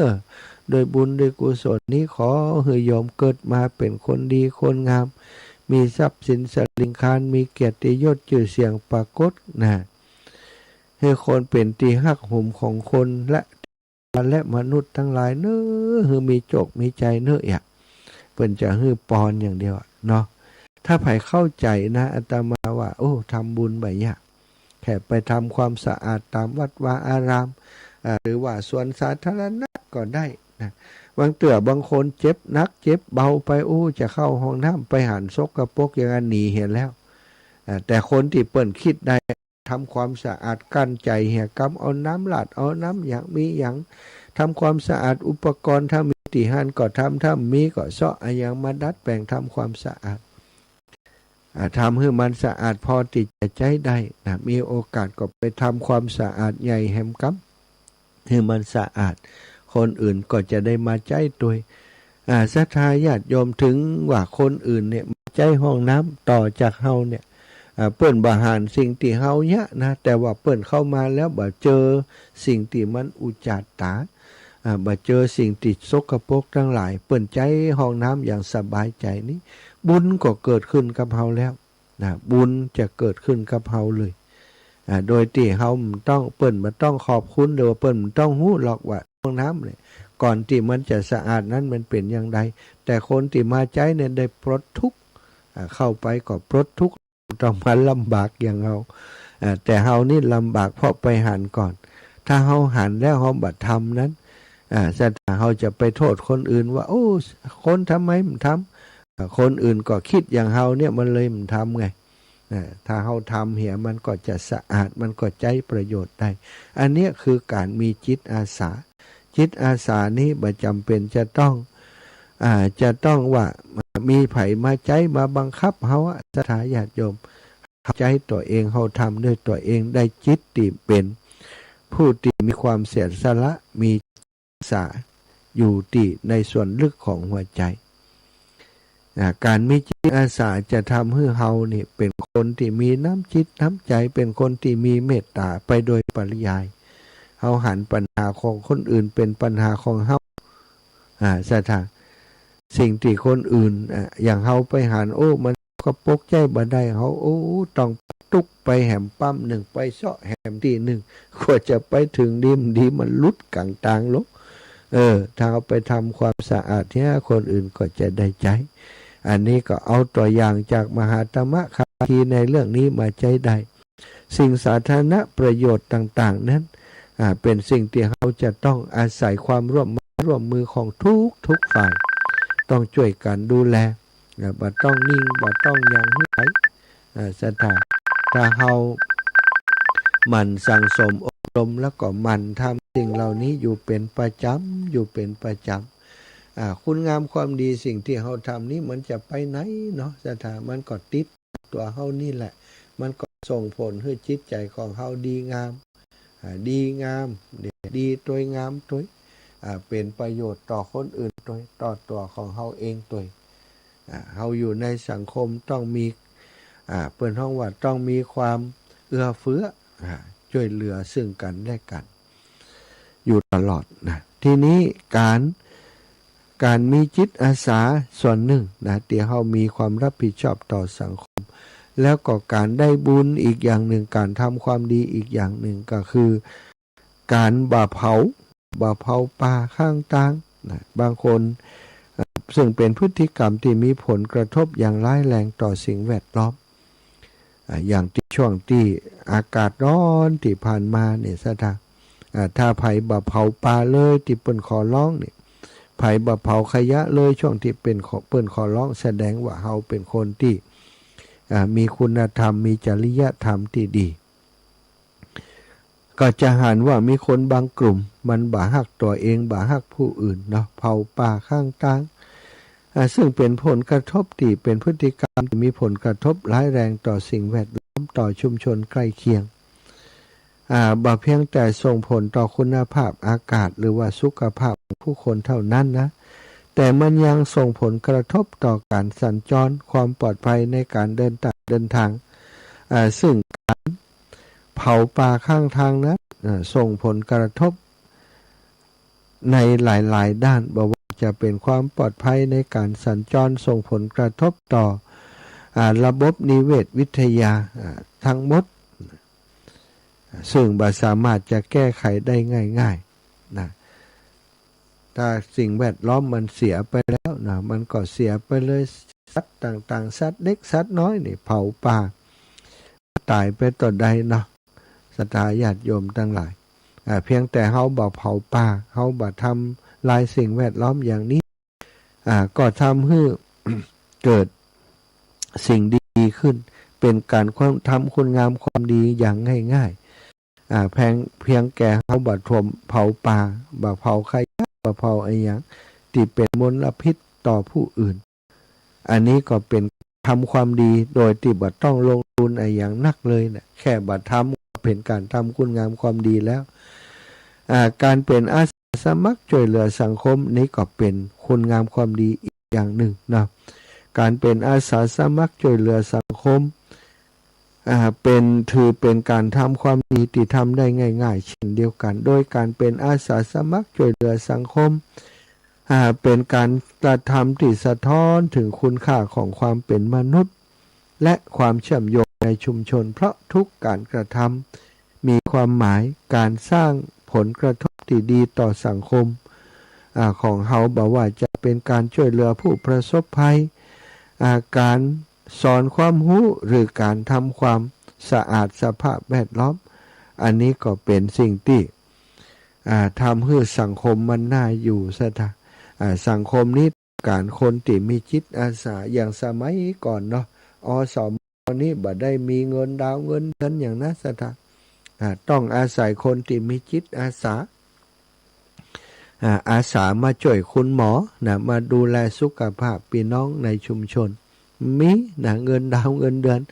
สวัสดิการอย่างก็มีจะมีนิดหน่อยก็ตรงที่ถ้าไปโรงพยาบาลถ้าเป็นอสมแล้วคุณหมอจะดูแลดีหน่อยคนก็เลยเป็นอสมเป็นจิตอาสากันต่อมาปัจจุบันนี้นะอสมก็ถือว่าเป็น ได้รับค่าตอบแทนเนาะมีค่าตอบแทนหลายๆด้านอยู่เหมือนกันด้านมีประกันสังคมฮื้อนะมีประกันสังคมฮื้อแล้วก็มีเงินเดือนฮื้อ สามารถจะเอามาใช้ได้แล้วก็มี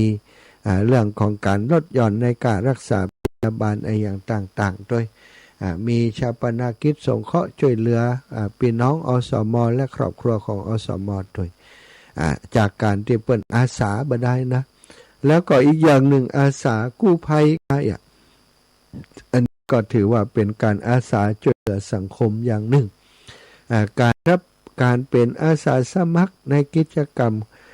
งานบุญต่างๆงานวัดงานวาเป็นปอน้อยปอนานปออาจารย์หรือว่าเป็นคนในหมู่บ้านชุมชนไปเป็นปอแก่วัดช่วยครูบาอาจารย์อันนี้ก็ถือว่าเป็นอาสาสมัครอย่างหนึ่งนะเป็นจิตอาสาสมัครอาสาช่วยเหลือผู้ประสบภัยอาสาช่วยเหลือเกี่ยวกับสัตว์นะอันนี้ก็บัดเดี๋ยวนี้สัตว์นี่ก็ต้องอาศัยคนที่มีจิตอาสาเหมือนกันนะช่วยเหลือสัตว์ต่างๆที่ได้รับบาดเจ็บอย่างเช่นองค์กรพิทักษ์สัตว์นี่เนาะสถาบันเดียวนี้จะมาบุบตีหมาแต่ต่อที่สาธารณะฆ่าสัตว์เปิ่นจับได้นะเพราะมีกฎหมายคุ้มครองก็จะมีกลุ่มอาสาสมัครเกี่ยวกับสัตว์เกี่ยวกับการปฐมพยาบาลเบื้องต้นนี่มีอยู่เขาสามารถทำความดีหลายอย่างนะสถานอาสาสมัครเพื่อสังคมอาสาสมัครช่วยเหลือผู้ประสบภัยตลอดถึงการบริจาคสิ่งของช่วยเหลือในโอกาสต่างๆการช่วยเหลือผู้ด้อยโอกาสทางด้านการศึกษาการช่วยเหลือผู้ป่วยเตียงเนี่ยการช่วยเหลือกลุ่มคนไร้บ้านการช่วยเหลือบ้านพักผู้ชราการช่วยเหลือผู้ติดสารเสพติดนี่สถานที่กำลังบำบัดรักษาอยู่เฮาสามารถไปช่วยเหลือในกลุ่มในองค์กรต่างๆเหล่านี้ได้ถ้าหากเฮาคิดว่าเฮาอยากจะช่วยเหลือผู้อื่นนะอย่างอาตมาภาพนี่อาตมาภาพได้รับผิดชอบช่วยเหลือการศึกษาเนาะในโรงเรียนในบ้านเกิดของอาตมาเพราะอาตมานี่บ่ได้เป็นพระสงฆ์ที่มีปุญญาบารมีอย่างนักต่อใดซะได้ถ้ามีปุญญาบารมีนักเนาะเอาง่ายๆว่าถ้ามีกำลังนักมีศรัทธาญาติโยมสนับสนุนเยอะอีนะถ้ามีสตางค์เยอะนี่จะช่วยโรงเรียนอยู่ปัจจุบันนี่โรงเรียนเดียวก็เกือบตายเหมือนกันเนาะ ที่ช่วยเหลือโรงเรียนของอาตมาก็โรงเรียนบ้านทุ่งโป่งเนาะช่วยเหลือทุกปีแต่ปีนี้นี่ยังบ่ได้ช่วยเหลือเด้อเดินธุดงค์ก็บ่ได้เดินแล้วสถาเพราะว่าหมดช่วงที่จะเดินแล้วกิจกรรมต่อจากนี้ก็มีกิจกรรมอีกหลายกิจกรรมแล้วก็จะเข้าสู่ช่วงเข้าพรรษาปีนี้ยังบ่ฮู้จะช่วยโรงเรียนได้อย่างใดแต่ก็ตั้งใจไว้ว่าอย่างใดก็จะต้องช่วย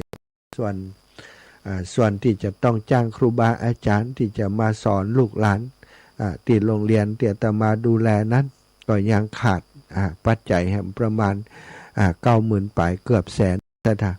ก็คงจะหาวิธีการใดวิธีการมาระดมทุนช่วยเหลือโรงเรียนอันนี้ก็เป็นสิ่งที่เฮาทุกคนทุกท่านสามารถทำได้นะถ้าเฮามีความตั้งใจจริงในการที่จะช่วยมันก็สามารถช่วยเหลือได้เท่าที่กำลังเฮามีซะท่าวันก่อนนี้ก็มีโรงเรียนอีกโรงหนึ่งโรงเรียนบ้านผาแมวเนาะก็มีลูกศิษย์ลูกหานะที่เป็นแฟนรายการคลื่นสีขาวของเฮาเนี้ยนะแล้วก็เป็นศิษย์ของโรงเรียนบ้านผาแมว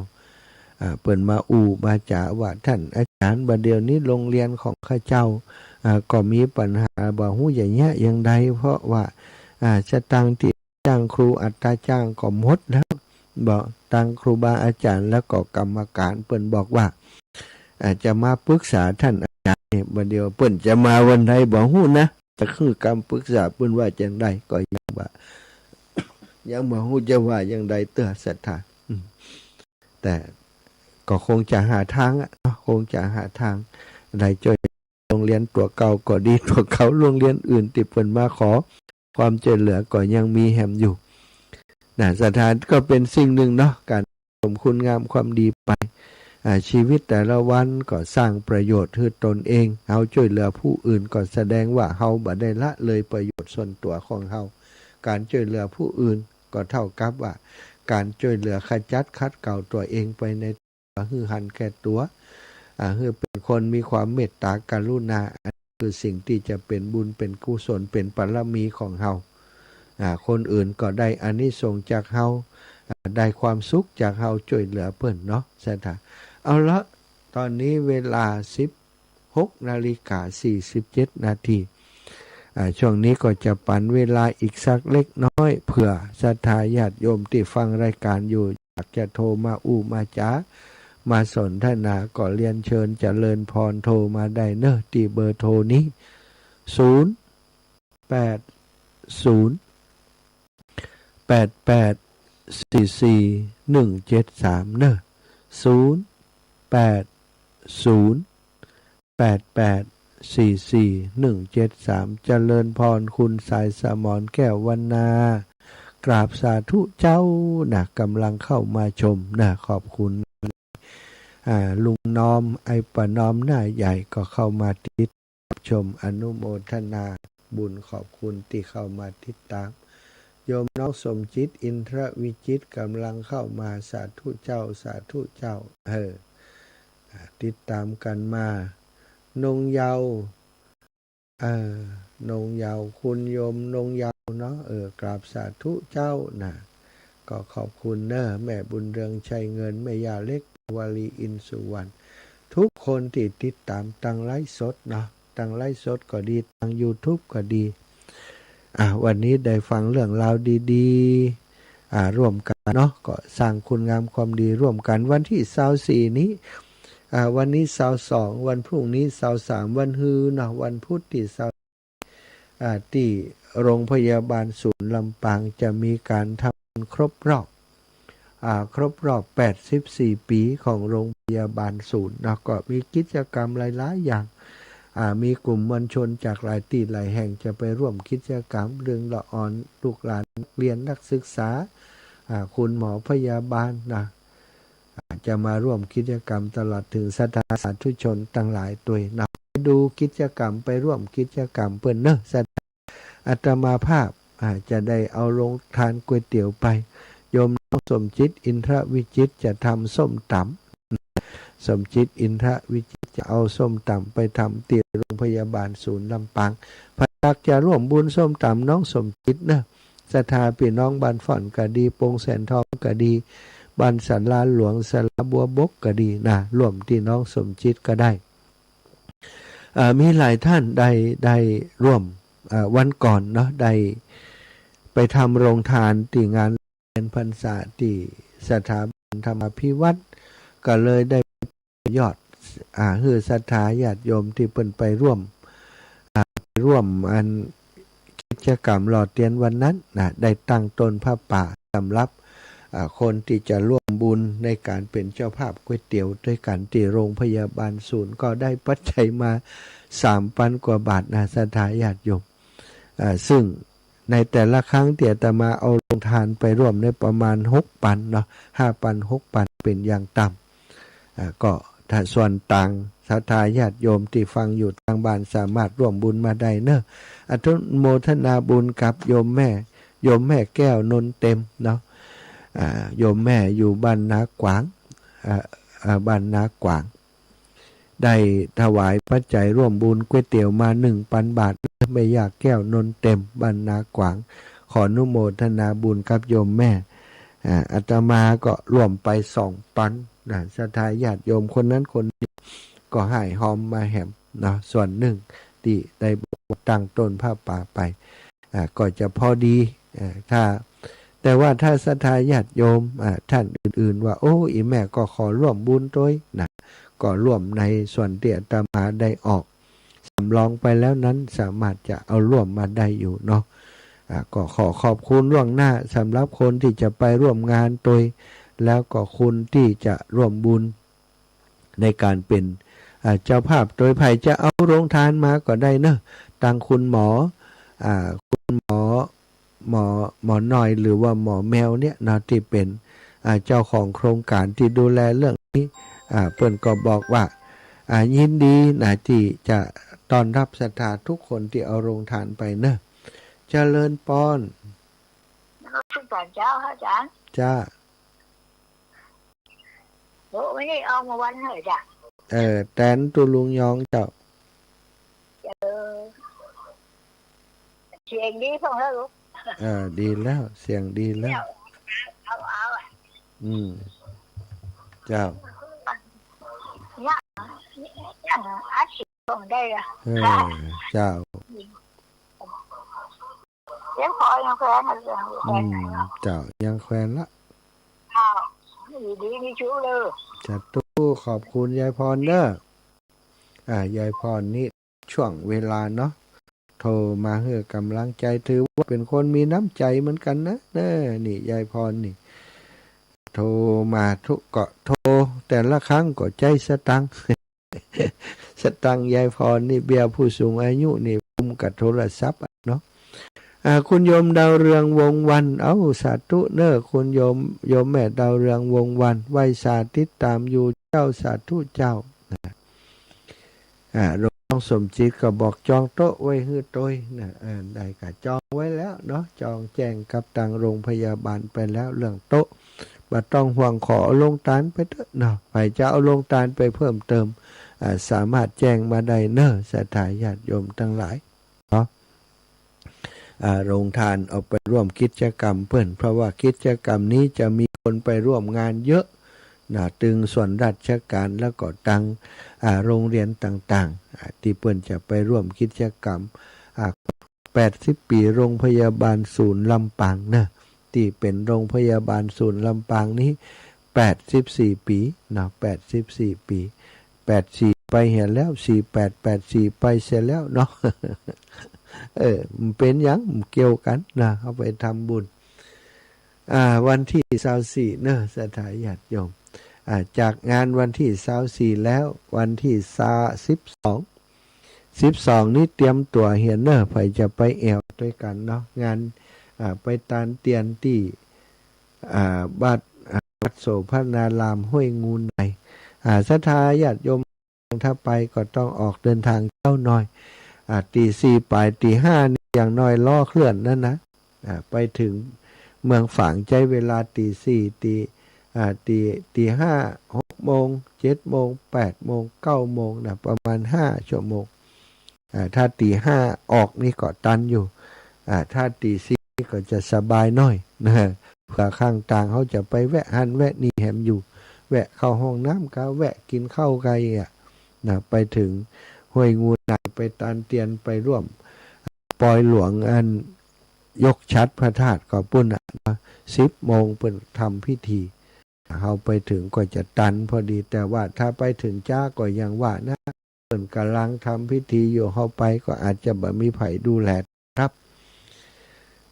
ก็ตามเตรียมตัวกันเนาะก็คนแล้วนะที่แจ้งมาโยมแม่บัวเย็นจันทบก็ไป1 กัน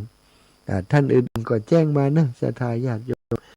จะได้ดูแลจะได้ช่วยเหลือกันเนาะไปด้วยกันไปเป็นกลุ่มไปเป็นทีมอาตมานี้บ่แน่ใจว่าอาจจะเดินทางล่วงหน้าไปก่อนเพราะจะต้องไปเตรียมในเรื่องของการถ่ายทอดสดนะแล้วก็การไปเตรียมโรงทานโดยจะเอาโรงทานไปช่วยเป็นตัวที่วัดโสภณารามห้วยงูในไผจะโดยไปด้วยกันก่อนมาก่อนอาตมาจะได้วางแผนช่วยดูแลเรื่องราวเนาะวันที่12ห้วยงูใน12เดือนหน้านะวันที่12แล้วก็วันที่21นะครับกัน21กับ12 1221วันที่21นี่ติตานเตียนแล้วก็เทฐานสัตถูปเจดีย์ที่ดอยอินทนนท์ตอนนี้มีเจดีย์อยู่2 องค์เจดีย์องค์พ่อองค์แม่และองค์ลูกจะเกิดขึ้นที่ดอยอินทนนท์ได้วางศิลาฤกษ์ไปแล้วแล้วก็จะมีการเทฐานในวันที่21เนอะสถาน ก็เป็นโอกาสที่เปิดโอกาสให้ศรัทธาประชาชนได้ขึ้นไปแอวดอยอินทนนท์โดยบ่ต้องเสียค่าบริการเปิ่นดูแลอย่างดีนะแต่ว่าเขาก็ต้องดูแลตัวเองตัวเนอะห่อเข้าไปตัวน้อยเพื่อไว้บางคนกินยานี่มีได้ห่อเข้าไปตัวนี่เดี๋ยวจะลำบาก จะกินยาไปซ่อหาลงทานบ่มีบ่ได้กินยานี่จะลำบากเนาะเอาเตรียมตัวเอาแล้วศรัทธาได้อุจากันมาเป็นเวลา2 ชั่วโมงนะก็ขอตอนนี้ได้เวลาที่จะได้พักผ่อนแล้วนะ16:57 นาทีขอบคุณทุกคนที่ติดตามฟังรายการมา